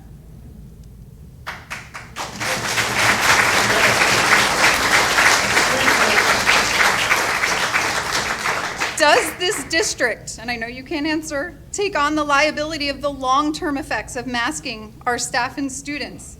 Last year, it was a half day. That's a big difference from a full day. Will the nurse be monitoring their blood oxygen levels of staff and students should they have symptoms of hypoxia, hypercapnia? What studies were cited on the effects of long-term, non-specified mask wearing on children did Murphy use to decide to mandate this? I'm assuming there aren't any, and we're just following orders. There's more to this, though, beyond health. And I can tell you again, this is a very personal story that I'm sharing due to the severity of the situation. My number 4, who's here, cannot read. She did terrible with the virtual learning, and my struggles and attempts to do the lessons at home. She's undergoing testing for an IEP, and in her expression of, she's having processing problems and said, I can't hear the teacher through the mask. I can't pay attention. I don't like school anymore. And I requested, because of the processing issues, if they were talking about maybe exempting the mask for learning disabilities. And as of right now, that's not the case. So now our powerlessness is the problem of the students, our children. They will be masked, and not by the choice of their parents. They're at the mercy of an executive order that does not support their learning, despite the fact that there is a very high survival rate, with new information coming out daily on the effectiveness or ineffectiveness of vaccines, the adverse reactions, as well as to the effectiveness of therapeutics used early on. What I see is wrong, and I can't just watch. We don't know the dangers of this experiment we're all undergoing, and I equate it to a massive pileup of a car crash. But this car crash happened in March of 2020, and it's now an inferno. There's no small action that any of us can take. They are our children, and they missed an entire year of education, some of them. Tonight, we face the segregation of this population, the loss of teachers, our children's basic needs not being met. And I'm asking we come together for strategic planning. We decide together what's best for our students, and it's time to come together again. We're not powerless, we're just overwhelmed. Never have we faced an overreach of this size. What is funding when we have no school? As of right now, 1.5 million people in the United States have pulled their children for homeschooling, and September has not hit here yet. We need to bind together as a county, as many counties in New Jersey as possible, and to stand for freedom together. I'm almost done. You didn't ask for this, but what you impose reflects our values as a community. You have the power to minimize the repercussions and to form a plan for us to work together against this. I don't want to be here speaking to my board because you are my employers, but you're also in the care of my kids for the next 180 days. I just want to teach math. But Murphy made mandates that take away our rights, and I can't sit aside while that happens, and I'm prepared to take any consequences that happen from that.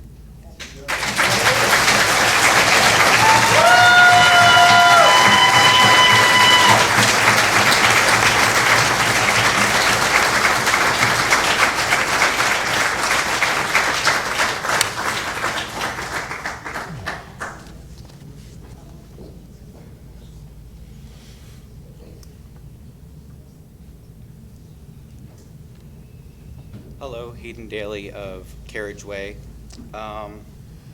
I'm sure you guys remember me from the last meeting. For those who weren't there, I'm an upcoming senior, also like Angelica, here at the high school. I'm also an upcoming senior at the high school here, like Angelica. Like a few others, I also did not plan on speaking tonight. Last time I spoke, I gave my argument against the school mask mandate, and from what I can tell, that went about as well as speaking to a brick wall. It seems the same is true today. This past Saturday, I took the SAT here at the high school. It was absolutely disgusting in the classroom I took the test in, since the AC either wasn't on or didn't work.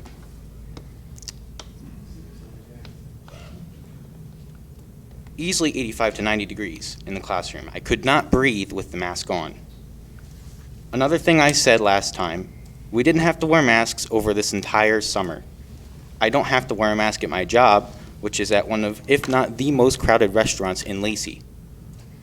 I'm sure you can guess which one, since there aren't many actual restaurants besides fast food.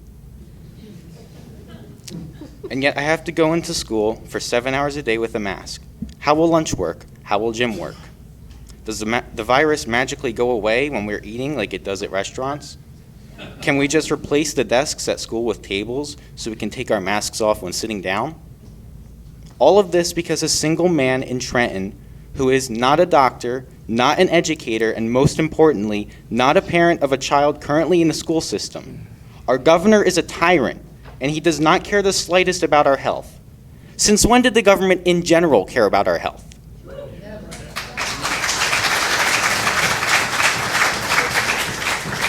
And quite frankly, I'm about ready to simply not comply. Like the other gentleman said, civil disobedience.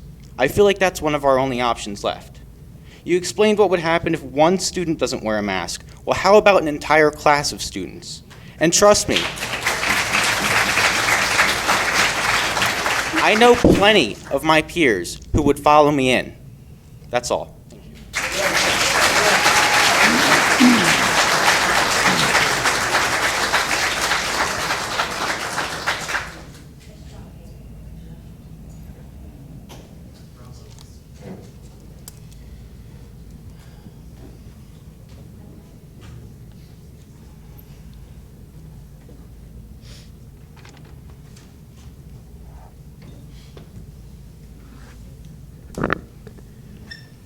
Oh, Katie O'Neill again.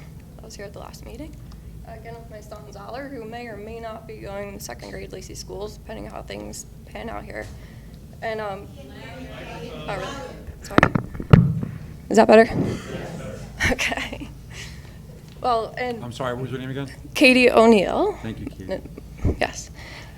I've been emailing you all, so you probably recognize my name by now. More specifically geared to actually all of the blue China masks that are in front of me right now. I have a little article I want to read from some scientists and doctors regarding what is contained in those. And I'll send you the full article by email. I won't bore everybody with a full article, but just read some parts of it.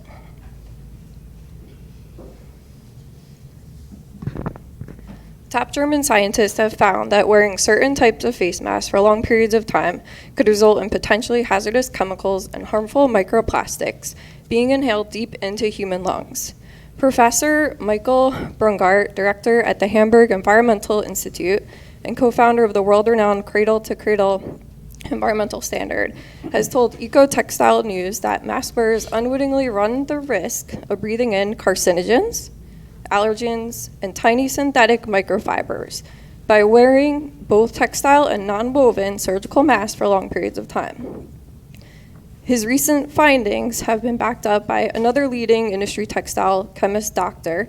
Dieter Sedlak, managing director and co-founder of Modern Testing Services, Augsburg, Germany, in partnership with Modern Testing Services Global, Hong Kong, who found elevated concentrations of hazardous fluorocarbons, formaldehyde, and other potentially carcinogenic substances on surgical face masks.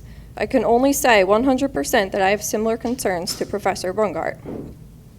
With over 40 years in the business, Dr. Sedlak, who was also the former global product safety director at a major global specialty chemical supplier, is one of the most respected figures in the textile chemical sector and helped to develop various leading EHS chemical management systems and RSL concepts used today by major global apparel and footwear brands. Initial analytical tests by both of these experts have now thrown into doubt the wisdom of whether people should be wearing certain types of masks for hours on end, particularly school children, factory workers, and long-haul flyers who may be at a greater risk from long-term damage to lungs through exposure to both restricted chemistry and microplastics, perhaps outweighing the short-term risks of any exposure to the coronavirus. What we are breathing through our mouth and nose is actually hazardous waste, said Professor Brungart, who ran preliminary tests on used surgical masks that found traces of chemicals such as the known carcinogen aniline, as well as formaldehyde and optical brighteners, both heavily restricted on consumer goods by European and U.S. authorities to minute parts per million concentrations. I'm just wondering how you are going to feel if some of these kids come down with cancer.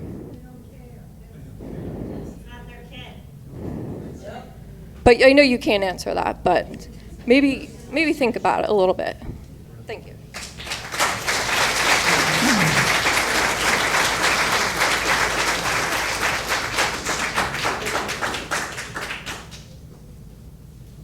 The right thing, people.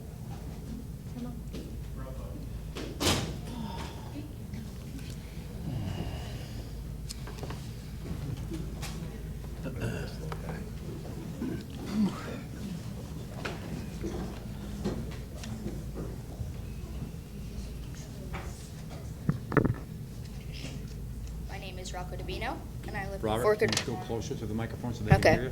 can hear you? Perfect. Good job. Can you hear me now?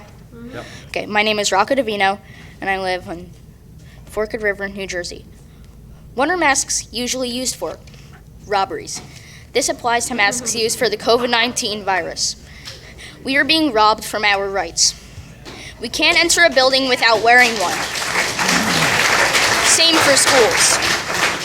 In some cases, even worse happens. For most kids, even me, this includes me, who wore a face covering for long periods of time, for example, during school.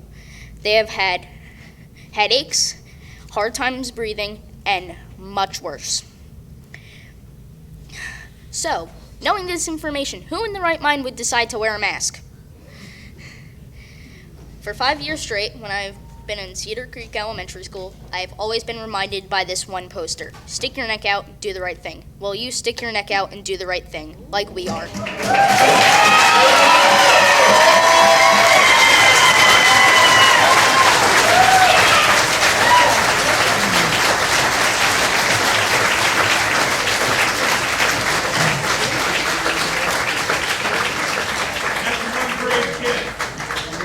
I love that kid.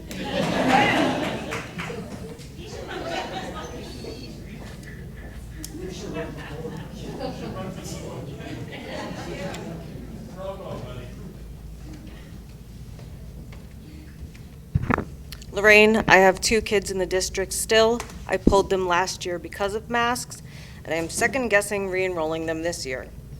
Being that we have to circle back to get our answers from the web, are you going to answer all of the questions or just some? All. They will all be answered. Okay. How many classes are air-conditioned in each building? Just like a car, which we are told not to leave children and pets in, classrooms without air conditioning can get much hotter than the outside temperature. How are the temperatures of each classroom being monitored? Will each class be assessed individually, or will it be a school-wide decision to allow masks to be optional for excessive heat? Are all doors allowed to be propped open to allow for additional airflow throughout the buildings on hot days, or must the school be closed up tight for security reasons? Through a Freedom of Information request, it has been made known that the only ones in the district with medical licenses are the school nurses. Will they meet regularly with each student to monitor their health, since they will be wearing a mask for so long each day? Who in the district is OSHA trained and oversees the mask implementation and safety of the students? Has there ever been a consultation with an OSHA representative? Does your liability insurance policy cover students wearing masks?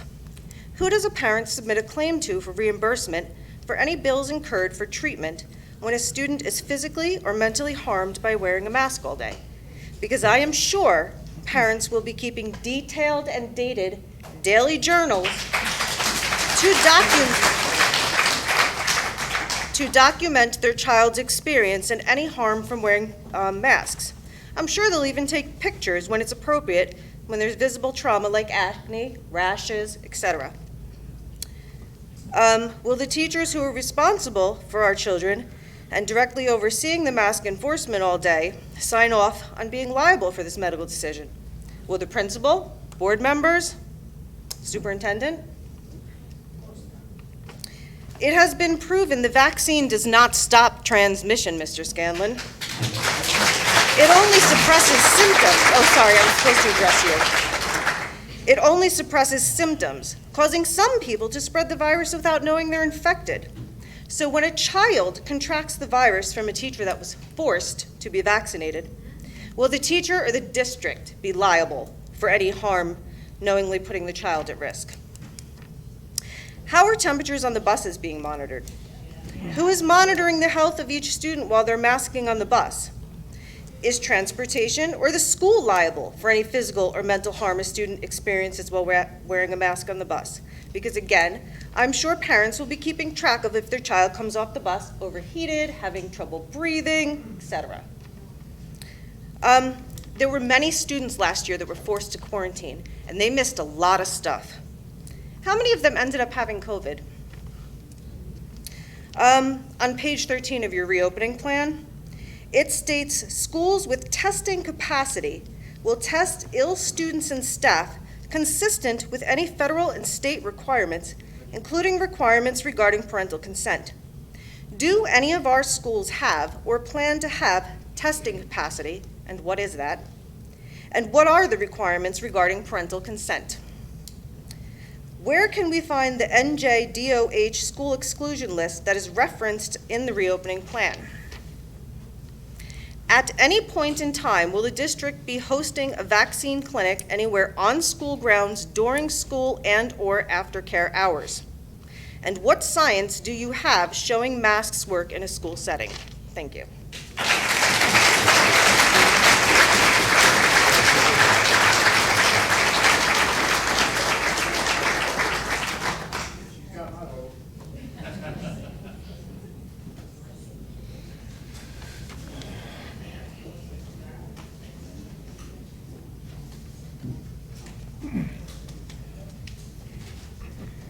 Good evening. My name is Stephanie Lodi, Forked River. After careful consideration, it was this time last year I decided to withdraw my 2 kids from Lacey School District. I had to weigh the options very carefully. I could have them go through a hybrid schedule, masking them when they went to school. 2, I could sign them up for remote learning, having them stare at a screen for a few hours a day. Or 3, I could homeschool them for the year until things returned to normal. This was not an easy decision because while my son had only been in Fork River School for 2 years, with his second year getting cut short due to COVID, we already knew what a wonderful environment it was for him. Sorry. The principal, teachers, and staff are always so great.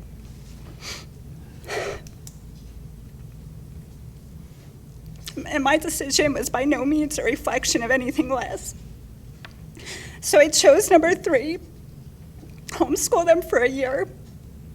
It was a tough decision, but I could not bear to drop off my daughter, who would have been going into kindergarten, who was excited to be in big kids school with her older brother, and tell her things like, keep on your mask, honey, stay behind your divider, you won't be allowed to share with your classmates, don't go too close to friends.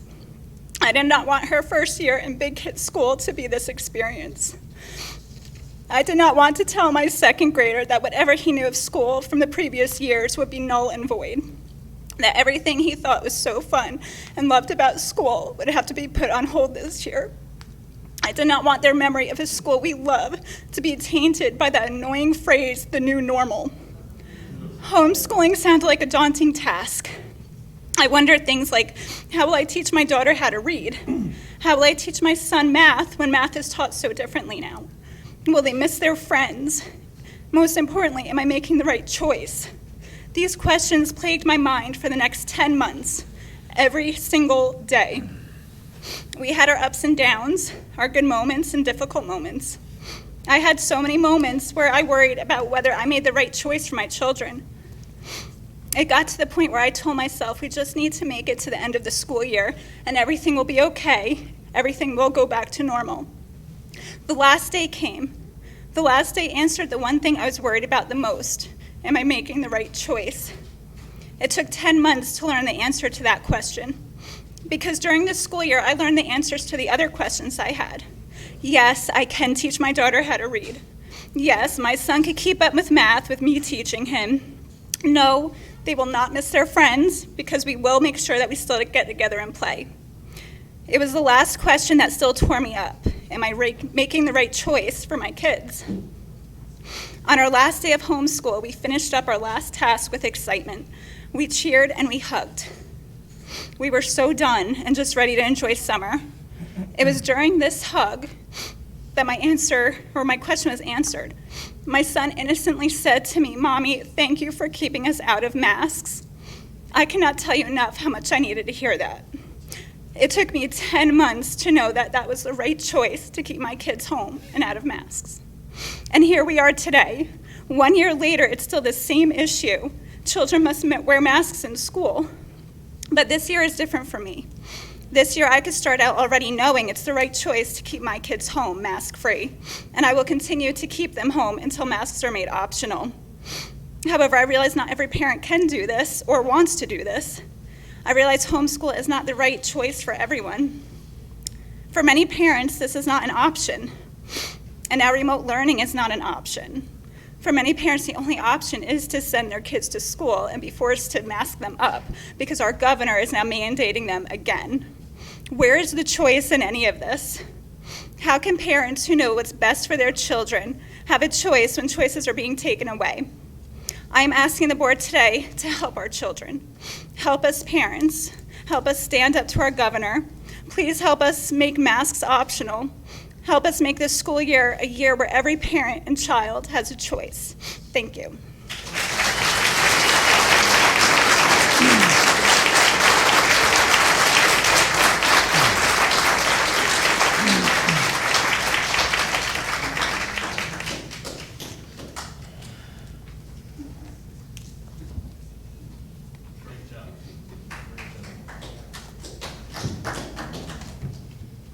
Chris Lockwood. I'm from Manahawkin. I don't even have kids in this district. My kids have graduated. I'm sitting here listening to all these parents, and I'm very nervous, but I'm brokenhearted because I feel bad for everyone here. I feel bad for all of you sitting there. I don't know what your personal experience is. I don't know what your personal experience is. I hear a lot of fear when I heard you speak, and I'm sad for that. I hear a lot of fear here. Your fear is no more valid than these parents' fear. It's just not. You're imposing You're imposing your fears and it's taking precedence over theirs. I am afraid of COVID. My uncle died from it. I know someone on a vent right now. I'm more afraid of the vaccine and the effects of the masks.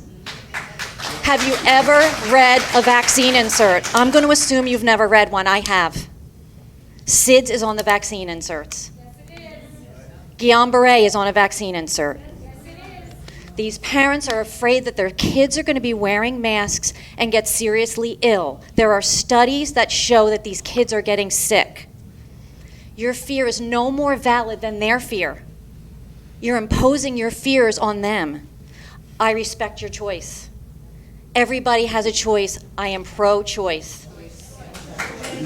You should not be imposing your fears on someone who has the same fear of a mask or a vaccine. I know people who have had children severely vaccine injured.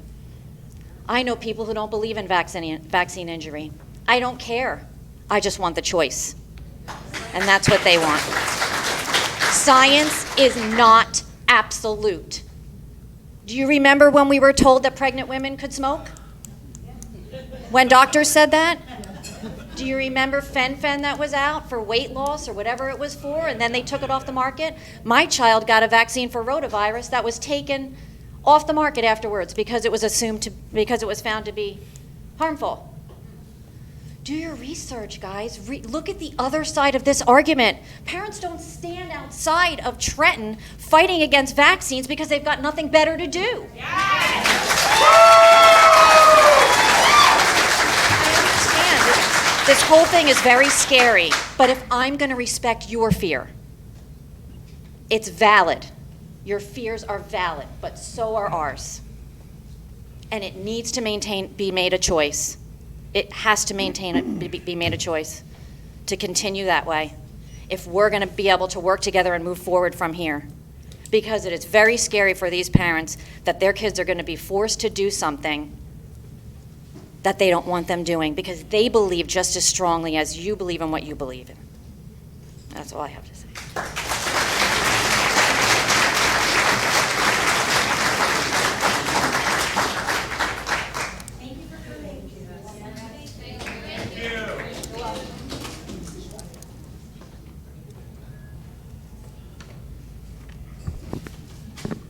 Hi, Scott Saunders, Fork of the River, New Jersey. I just want to thank everybody on the board who returned my emails. I really do appreciate that. I had to watch my grandfather die from asbestos. If you know anything about asbestos, is you need a very severe personal protective equipment because the particle is so tiny. The coronavirus is a lot smaller than the asbestos particle.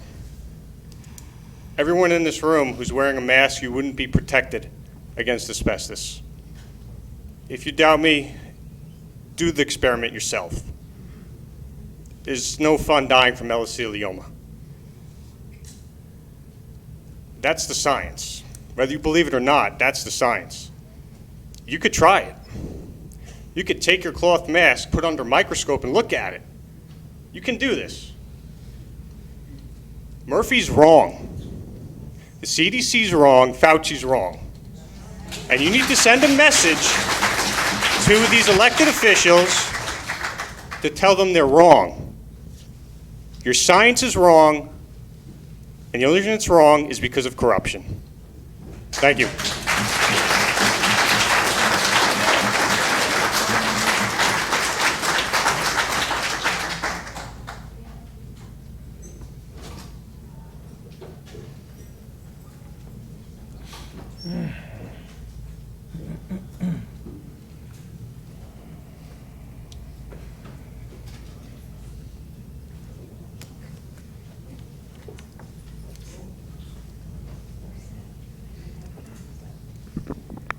Hello, I'm Stacy Davino, Rocco's mom. I spoke last time at the meeting. I just wanted to say a few things. I know many of us here are raising our children to be leaders and not followers. That's why we bring them to school, that's why we want them to get educated, and that's why we want them to be free thinkers, question everything. If you don't know, do your own research, do your own due diligence, and come to your own conclusions. They're trying to be leaders. Everyone else is trying to force them to be a follower. And just by complying, you're being a follower. Unfortunately, I have 2 children, one with an IEP. She's going into kindergarten.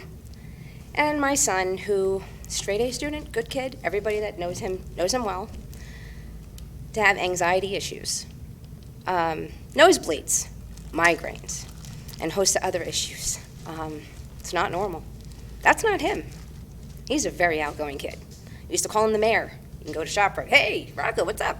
You know, everybody knew who he was. Now, he's kind of to himself. Hides in his room, does his little thing, whatever he has to do. It's not fun. It's not enjoyable. It's not a good experience, not for a 12-year-old. And he's not concerned about himself. He's more concerned about his 5-year-old sister and how she's going to be treated like a second-class citizen or worse, because she does have a learning disability. You can argue the social and emotional issues. Is it just from being on the spectrum? Or is it because of all the lockdowns when she should have been socializing with other children? She couldn't go to a park. And when she was allowed to go to a park, you can't play on the equipment. Why, is it dirty? What's wrong with the children? Why are they trying to teach them to just keep your mouth shut, cover up? Children should be seen and not heard. How many of you felt that when you were younger? And you said, you know what? I'm not doing that to my kids. I want them to go out and have fun. I want them to do things. I want them to invent things. Because if there aren't any free thinkers, will we have electricity? Will we have a combustible engine? We have many of the things that we have today. No. We would all just sit there and put our own little pieces in our own little cogs and just listen, okay, we'll just sit there on the little hamster wheel and do what the big guy upstairs tells me. No, we're not doing it. And I actually do urge everyone here, if you can't get a letter like I couldn't get today, they're telling you get a medical letter from your doctor, guess what I was told? No. Because we're going to lose our license now because Mr. Murphy put it in there. So I can't get it from my daughter who has an IEP. She has no social and emotional. She can't see. Okay? She can't see what you're saying or what you're doing or how you're feeling. How's she going to learn? Okay? My son has all those anxiety issues. How is he going to have a good school career? How can he sit there in his desk when he can't breathe? He starts freaking out and panicking because he can't breathe. He's starting to get anxious. He can't talk to anybody. There's too much of that going on. I know for a fact, and I spoke to several parents, I'm not giving their names, their children started to wet the bed again, have nightmares. You're not talking about little kids. We're talking about preteens, some in high school. I know some of the nurses have heard some of these stories and saw things that were going on. I want to know how many parents or how many incidents there were in each school with these children and how much it's increased just in the past COVID year, I guess you want to call it, year and a half. I would like to know those numbers. How many kids had more issues? How many more children are going in with IEPs now with all these shutdowns? I would really like to know those numbers too, because I'm sure there's a lot of children going into kindergarten this year and some that went in last year, and there's a lot more of them. And I know that for a fact because I was enrolling my daughter into the preschool program, and after she got in March, finally, there were several more that came in after her, about a month before school ended. So if you tell me the numbers have not increased due to these lockdowns, I know it's a load of crap. And I say that as cleanly as possible. I have a lot more to say, but I'm going to keep it to myself because I'm trying to be polite and I don't want to talk like that in public. I know. A lot of adjectives and 4-letter words are included in that. I just wanted to plead my case to everyone again. I know it's going to probably fall on deaf ears as usual, but it's looking more like I am going to unfortunately have to pull my son out, which I did not want to do because this is supposed to be his fun time. You know, my son is going to be the one that's going to be president, and he's going to be a senator, he's going to be a goddamn congressman, and he's going to do the right thing. Because my son saw it for 5 years straight when he went to Cedar Creek every day. He's like, Mom, look, it's still there. Stick your neck out and do the right thing. Please do the same. Don't be a hypocrite. Okay? Thank you.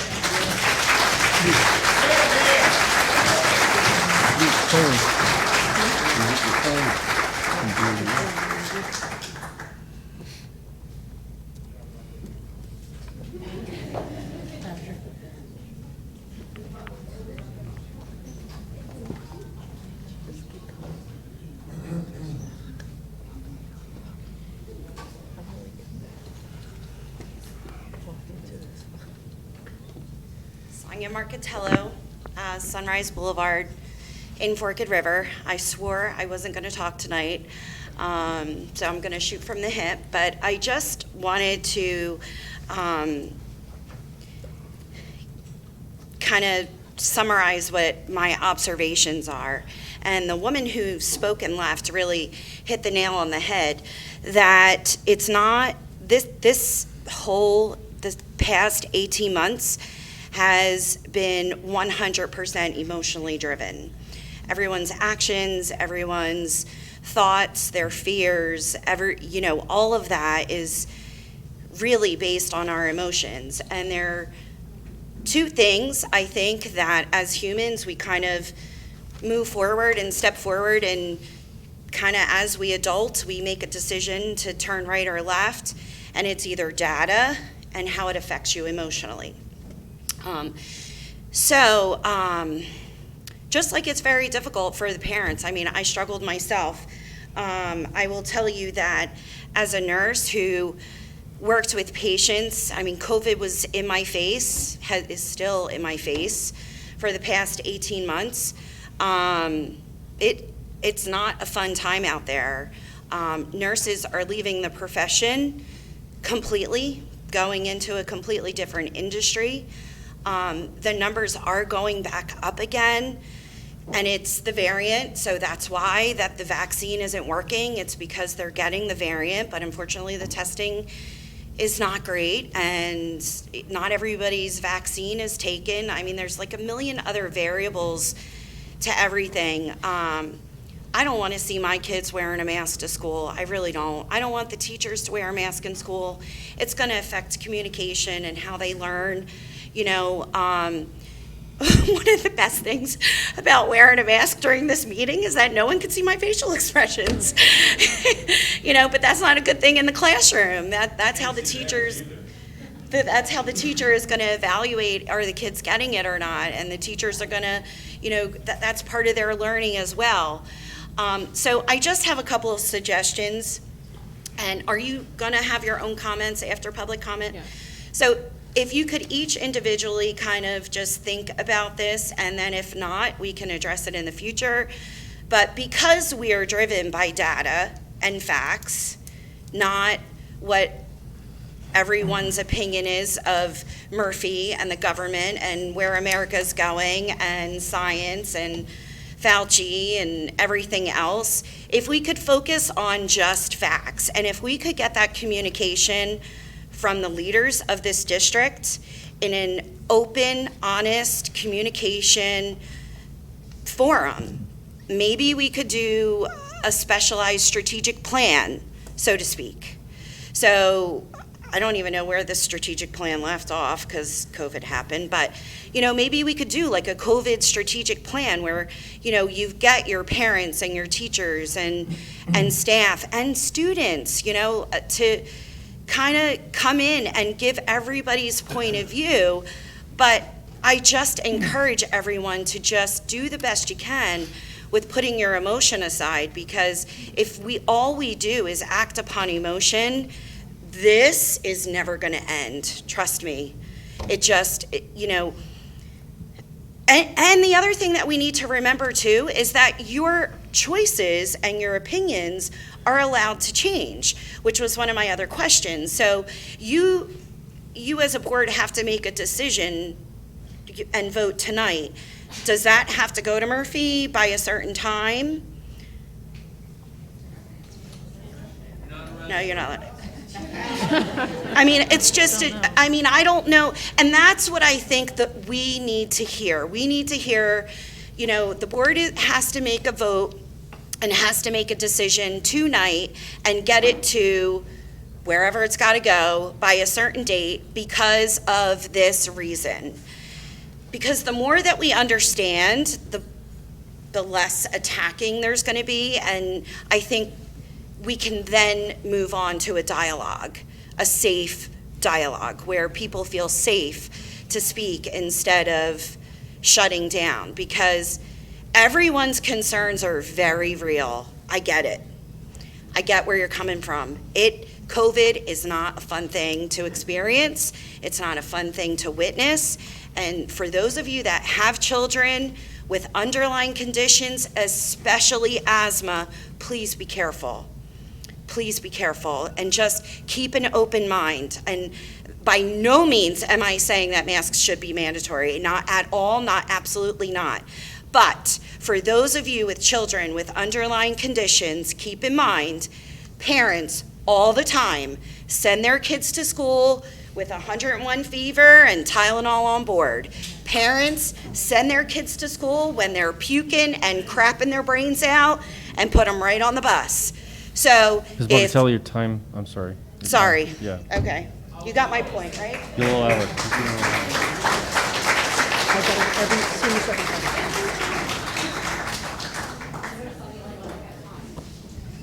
After this speaker, we're going to take a 5-minute restroom break, if that's okay with everyone, and then we'll resume, because I know there's more people that want to comment.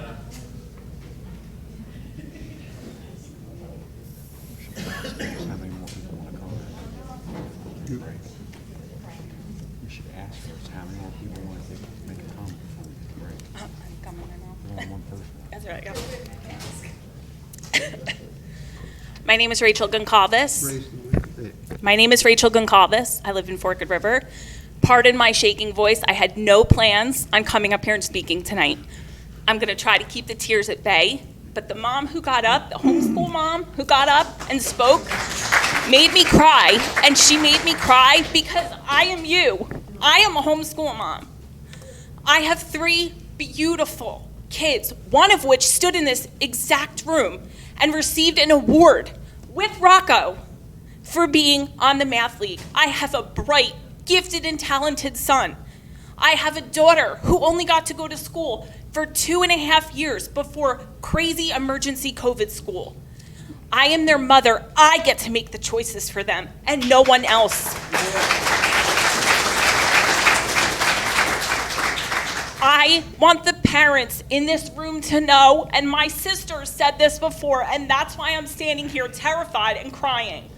You can homeschool your kids. You can do it. I understand that there are parents in this room that have no choice but to utilize the free and public school that our children are guaranteed. That is a right. They have a right, but you know what else? I have a right as my children's parent to say no. No. No, you cannot make my child wear a mask. No, you cannot vaccinate my child against their will and my will. Because I stood in Trenton in the rain and the snow and the freezing cold to tell the people that make laws for us in this state, they work for us. No, you will not tell me that my child has to be vaccinated to get their free public education. Everyone in this room, every single one of you, love your child more than any person sitting up here, more than any of the amazing teachers that my children were privileged and blessed to be taught by in this district. No one will ever love your child and protect them the way that you can as a parent. So if you're scared to send your kids to school in a mask because we don't know what it's going to do to them, keep them home. Keep them home. You can teach them yourself. You can do it. I do it. I have 3 kids. I'm about to teach my 5-year-old son how to read. I'm terrified. But you know what? I'm excited because I get to see it happen. I don't have to stay up at night and worry about what's happening to them at the hand of someone else's decision. I make the decisions. Me, my husband, we make the decisions. And I can tell you right now that just like that mom stood up here bravely and said, my kids are happy to be homeschooled. And you know what? If you're scared, talk to your kids. Talk to them. I'll gladly meet up with you at a park. Talk to my kids. Because you know what? Come April when it's 90 degrees, you know where we were? At Meadowlark Bay Beach. Not sitting in a mask. Because they are my kids. They are your kids. They don't belong to anybody else. And you know what? I respect the fact that you take your time and you sit up there, but just like that other woman said, you get your opinion, I get my opinion. They're my kids. And this is my final thing that I'm gonna say. I want everyone in this room to know that if you are even considering homeschooling your kids, you can do it. You can do it, and your kids will thrive. They will be happy, and you will be the ones who get to see it. So please, parents, please do not be afraid to do what scares you, because I was scared. I was afraid. My kids are happy, and they are thriving at my hand and no one else's. Thank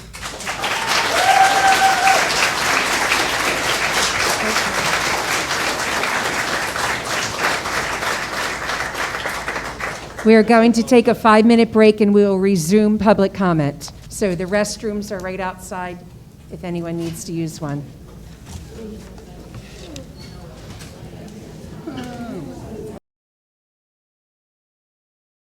Okay. No matter who wins. Is there anyone else who would like to comment?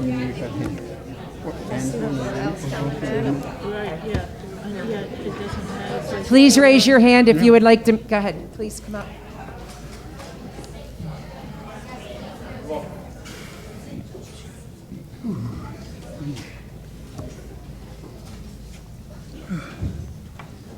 Hello, my name is Peyton Chug, and I am a Lacey Township High School graduate of 2020-2021. So I graduated last year. My junior year, the announcement on the big, whatever PDA, I don't really know what it's called, said what it said, and I thought 2 weeks we're going to be gone. 2 weeks of my high school, yay, I get to lay in bed, play video games, talk to my friends. Well, year and a half later, I graduated. I am done with this school system. I am done with Lacey Township High School. It sucked. The end of my junior year, actually the end of that summer, me and my parents had the discussion. Should I go back? They wanted me to. They said, it's your senior year. It's an experience you'll never get back. So I sucked it up, put my big girl pants on, and I went. I stayed in high school for 1 semester. And then I came home, talked to my parents, and said, I have not learned a single thing. I was in English. I had to sit down and pick my topic for my senior essay. Well, the only major topic going on was COVID-19. I heard it all over the news. I'm hearing it from my teachers, from my friends. I didn't want to write about it, so I didn't. But the thing I also had to write about, I didn't enjoy, I didn't retain anything. So after that first semester in high school, I went home. I stayed home, I stayed in bed for the rest of my senior year. I didn't really get up except to go to work. Well, I can't retain one thing. My sophomore year, I can retain any single fun thing I did. I went to football games with my best friend. I goofed off in the football field with my other friends during PE. I had a blast. I went to homecoming. An experience, wasn't the best. I don't know why I went, but it's something I did. And it wasn't, like I said, it wasn't the best. But it's just upsetting because I have younger cousins in the school system. My younger brother graduates this year. And I feel like the school system has failed my graduating class, the graduating class in front of me, like before me, and the ones in the school system right now, because we're not getting the full enjoyment of high school. We're not out, as someone who went through and did it, it's not fun. I didn't enjoy it. I don't know. That's all I wanted to say. Thank you.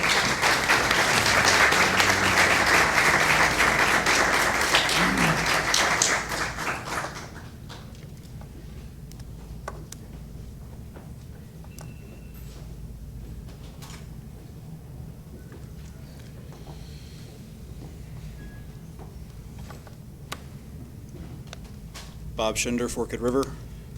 I'm not going to bore you with wrestling stories tonight.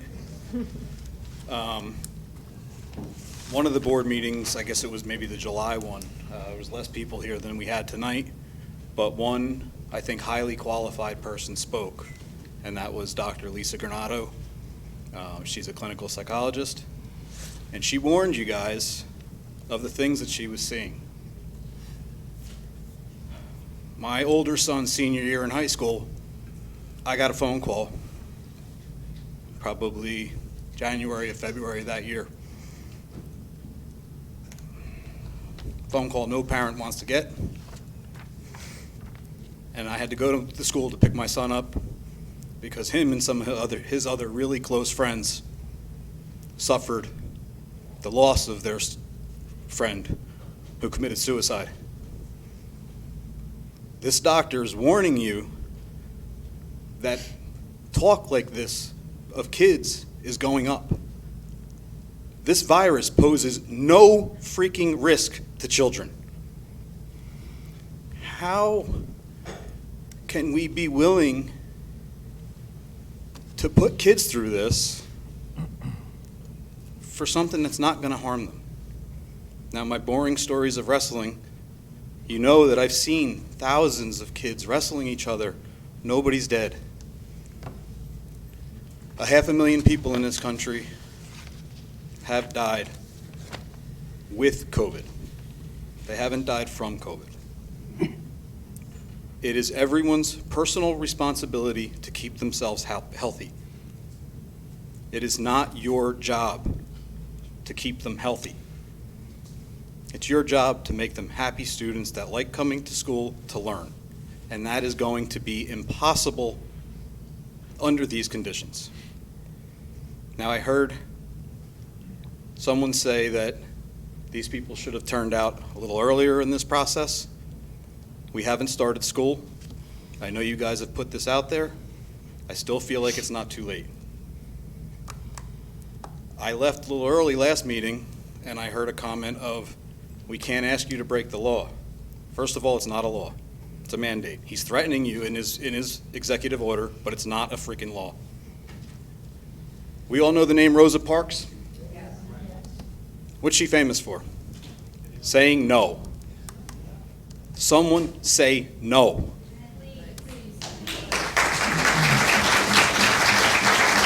There's somebody up there rolling their eyes right now. That same person said, after I left last meeting, that he's witnessed children in ambulances almost dying. Well, the stats don't show that. It's not happening. If by chance a phone call comes like I got in 2013, that's going to be a lot worse than the COVID thing. A lot. Protect these kids. Not with masks. By allowing them to be happy students, to have a normal life. It's actually really sad that we have to have children here talking. We're in bizarro world. We really are. They should be home. They should be doing things other than this, but they are taking the time to come and fight for themselves. Stand up and fight for them.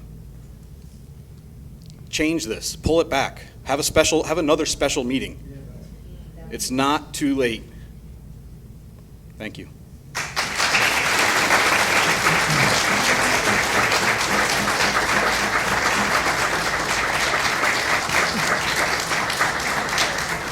Okay, is there any other comments at this time?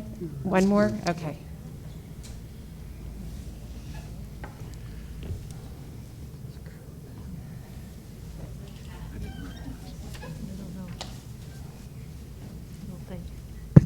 How you guys doing? Some of you know me, some of you don't.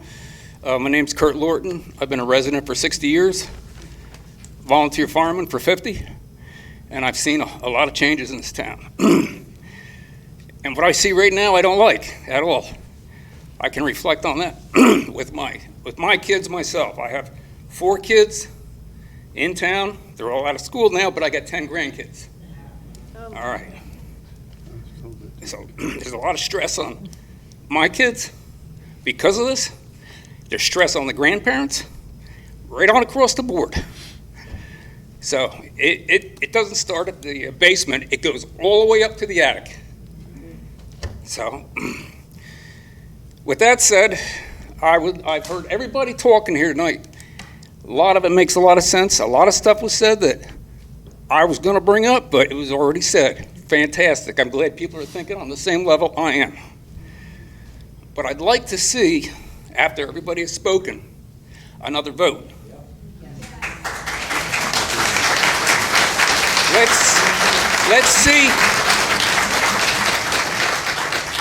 Let's see if the board's ears are open and they're listening, or they got caught in their ears. So if you could, change your agenda a little bit, be a little flexible. Let's get another vote. Thank you.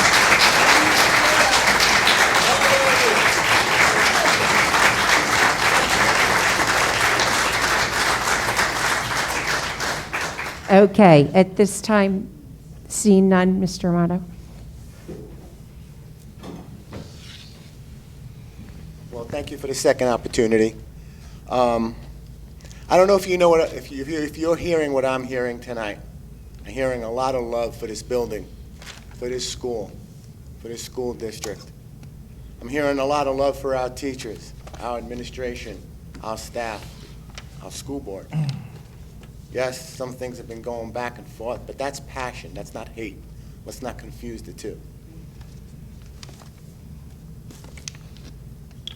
There's a scene in the last Rocky movie where his son says to him, "Aren't you embarrassed to do what you're doing now?"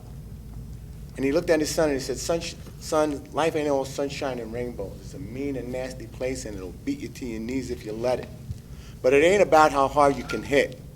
It's about how hard you can get hit and keep moving forward. It's about how much you can take and keep moving forward. That's what winning is. That's how winning is done. That's what the residents of Lacey are asking you to do tonight. We're asking you to take the hits and keep moving forward because we need you to win for us tonight. I'm asking you, like the two previous gentlemen did tonight, to take a minute, rethink this, revote this, and do the right thing and do winning. You talk about Lacey pride, you talk about Lion pride. Show it tonight. Show it to the residents. Show us how much you care. Thank you.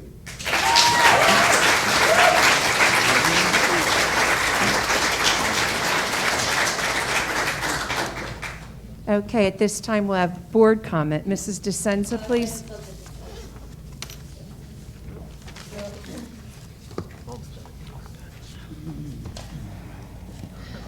Okay, so clearly this is completely impromptu. I had nothing planned to say tonight, but Maureen Nahila off Ridgemont Drive. And I must say the disgust and the fury that is running through my body right now is not healthy, and this is just a glimpse of what I have to deal with every single day with my children. I tell them all the time to do the right thing, because that's what we're supposed to bring our kids up to do. And then I have to find myself answering my son in some twisted way when he asks, well, why do we still have to wear masks, Mommy? If they didn't have to wear it in one place, but now we have to wear it in a different place. One day it's one thing, one day it's another. And it's really hard to explain to an 8-year-old why the rules are so misconstrued one day from the next or from one person to the next. And sadly, I will say that sitting here tonight and watching all of you, I know none of you personally, but I feel like we're talking to a brick wall. I feel like we could be talking to the wall behind you, because I don't think that any of you, any of your demeanors are actually listening to what we are all saying to you. I don't think you have young children like we do in the school, judging by your ages, not putting you down by that. But you have to realize you are all here because we elected you to be here. You are not in charge of our kids. We hired you, all of us in this room, to sit here and take care of the education of our kids. We put you in the spots you're in, but you're not, this is not a dictatorship. You should be having, if anything, you could be having a vote to get everybody's opinion and let us decide what we want for our kids. You and you and you and nobody else has the right to say if my child should wear a mask or not. They don't need them. I work in the hospital. I see COVID all the time. It's in my face every single day. I've had COVID. My kids have had COVID. The science shows it's 99% curable, totally fine for children. They're completely fine with it. You are ruining the kids by doing this. And you know what? If you can't, think of it from our standpoint then you should resign. I get that you're not getting paid and you're not like at this high level job for all this stuff. If you don't want to do it, if you don't want to stand up for us, leave. I'll take your place. I'm sure these other people will. We don't need you. We don't want you. We need you to be our voice to the higher ups. Obviously, you're all scared because everybody knows that Murphy and everybody above him is all, excuse my language, and it's trickling down to you guys. But you know what? You're there because we put you here. You don't want to be there. You don't want to listen to what we have to say. Then leave. We don't need you. You're incompetent. You're not standing up for us right now. We need people that represent us, not who you think you used to represent or whatever. You're not used to dealing with a pandemic. I get it. None of us are. But if you can't handle it, get out, because somebody else will fill your seats. So it's pretty sad that it's come to this.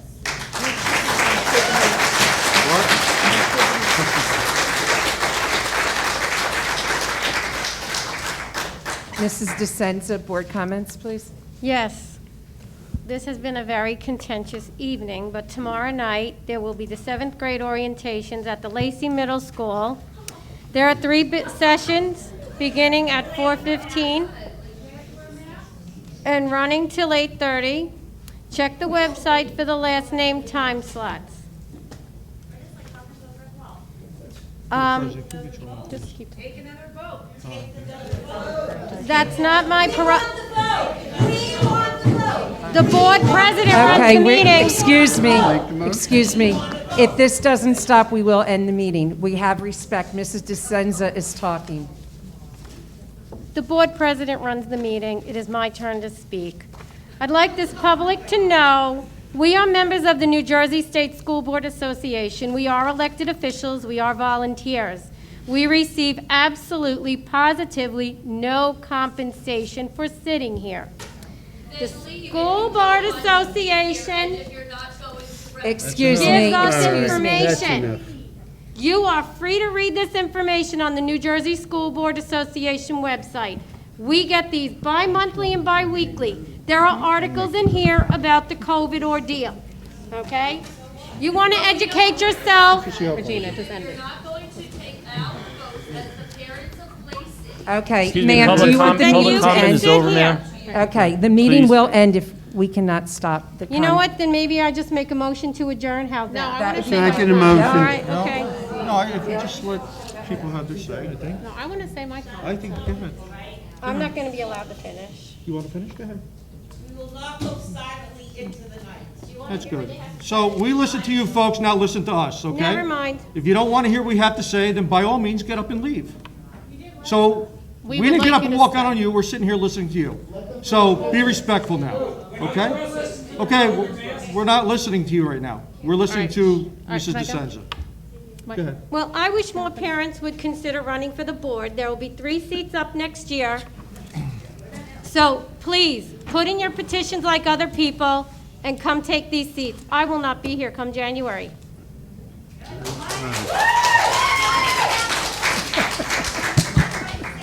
Go ahead, Kim.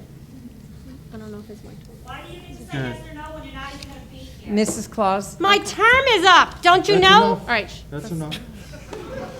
That's enough. Oh, my God, they don't know the purpose of the All right. Good evening. I would like to thank everyone for coming tonight and speaking. For those who stayed at last meetings and you heard the board comments, you know where I stand on this unfair mask mandate. I'm strictly for choice.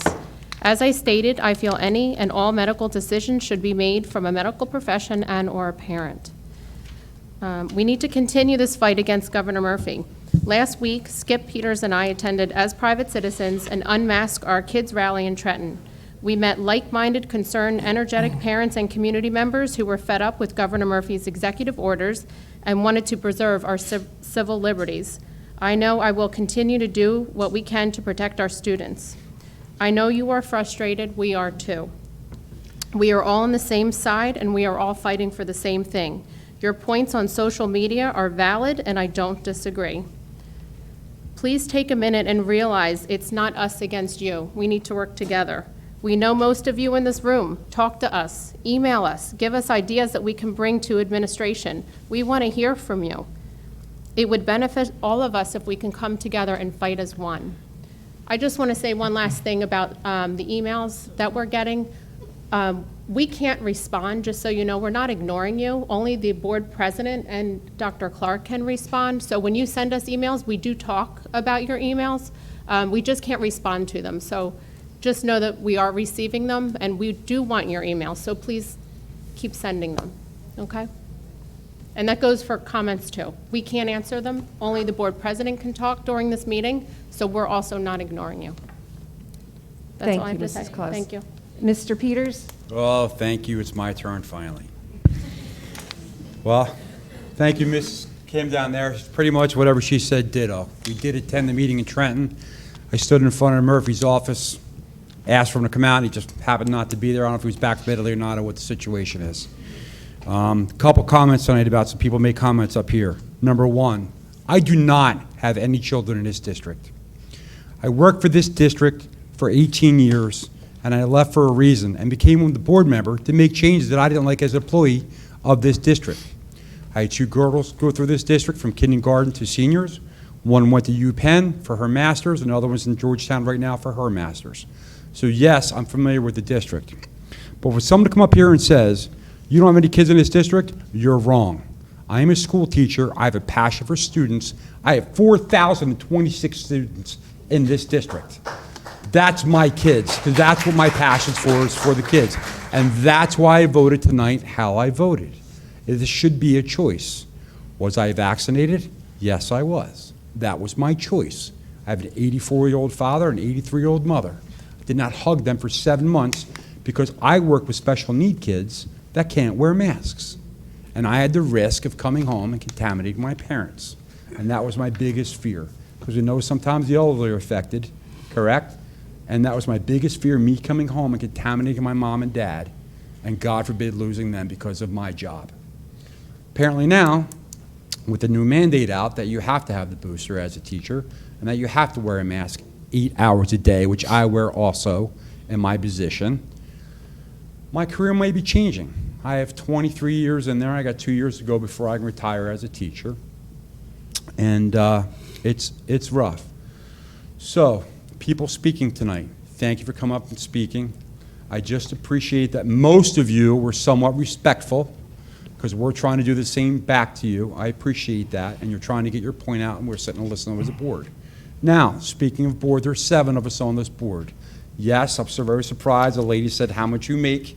It's a non-paying volunteer position.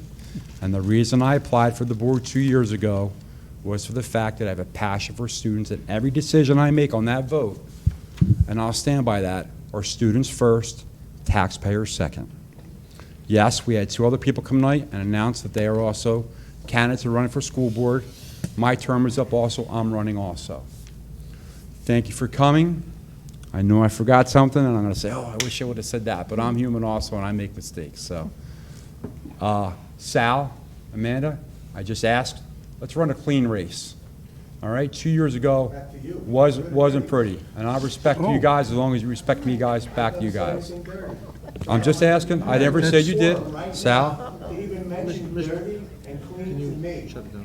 Sal, I did not. You brought it up. I said, let's keep it clean. I never mentioned dirty. You mentioned dirty. Anything dirty. Thank you very much. That's the end of my comments. Ask him if I've ever done anything dirty. Have a good night. Thank you. Okay? All right. That's what he said. Thank you. I'm saying it. Don't steal time. Okay. Mr. Scanlon, board comments? Yes. After listening to everyone speak, if it would appear that a lot of people feel that my information, my basis for my vote is not correct and it's not on sound footing.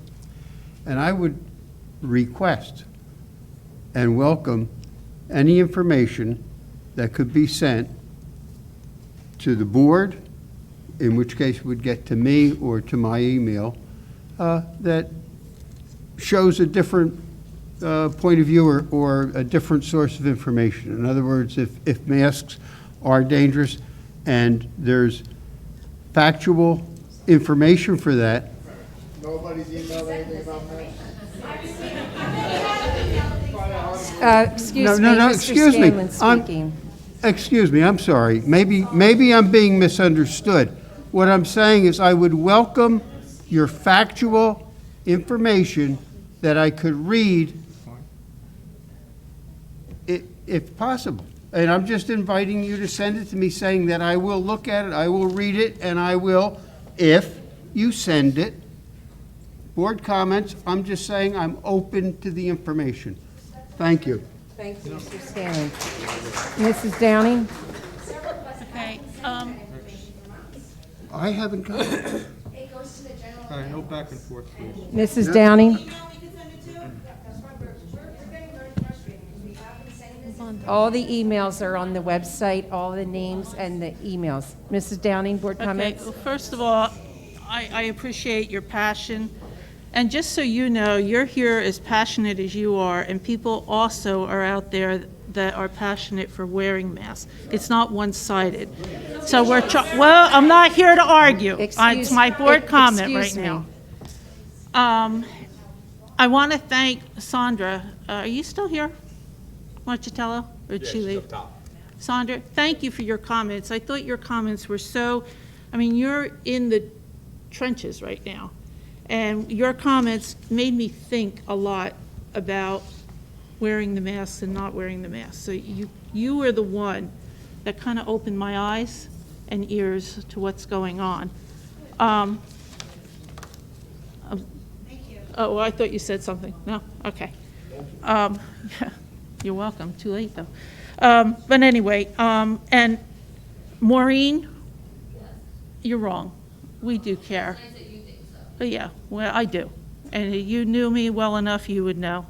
But Let me just ask one question. The third guy down, the guy that used to be the mayor, what are you basing it on that if somebody sends you an email? Can't ask any.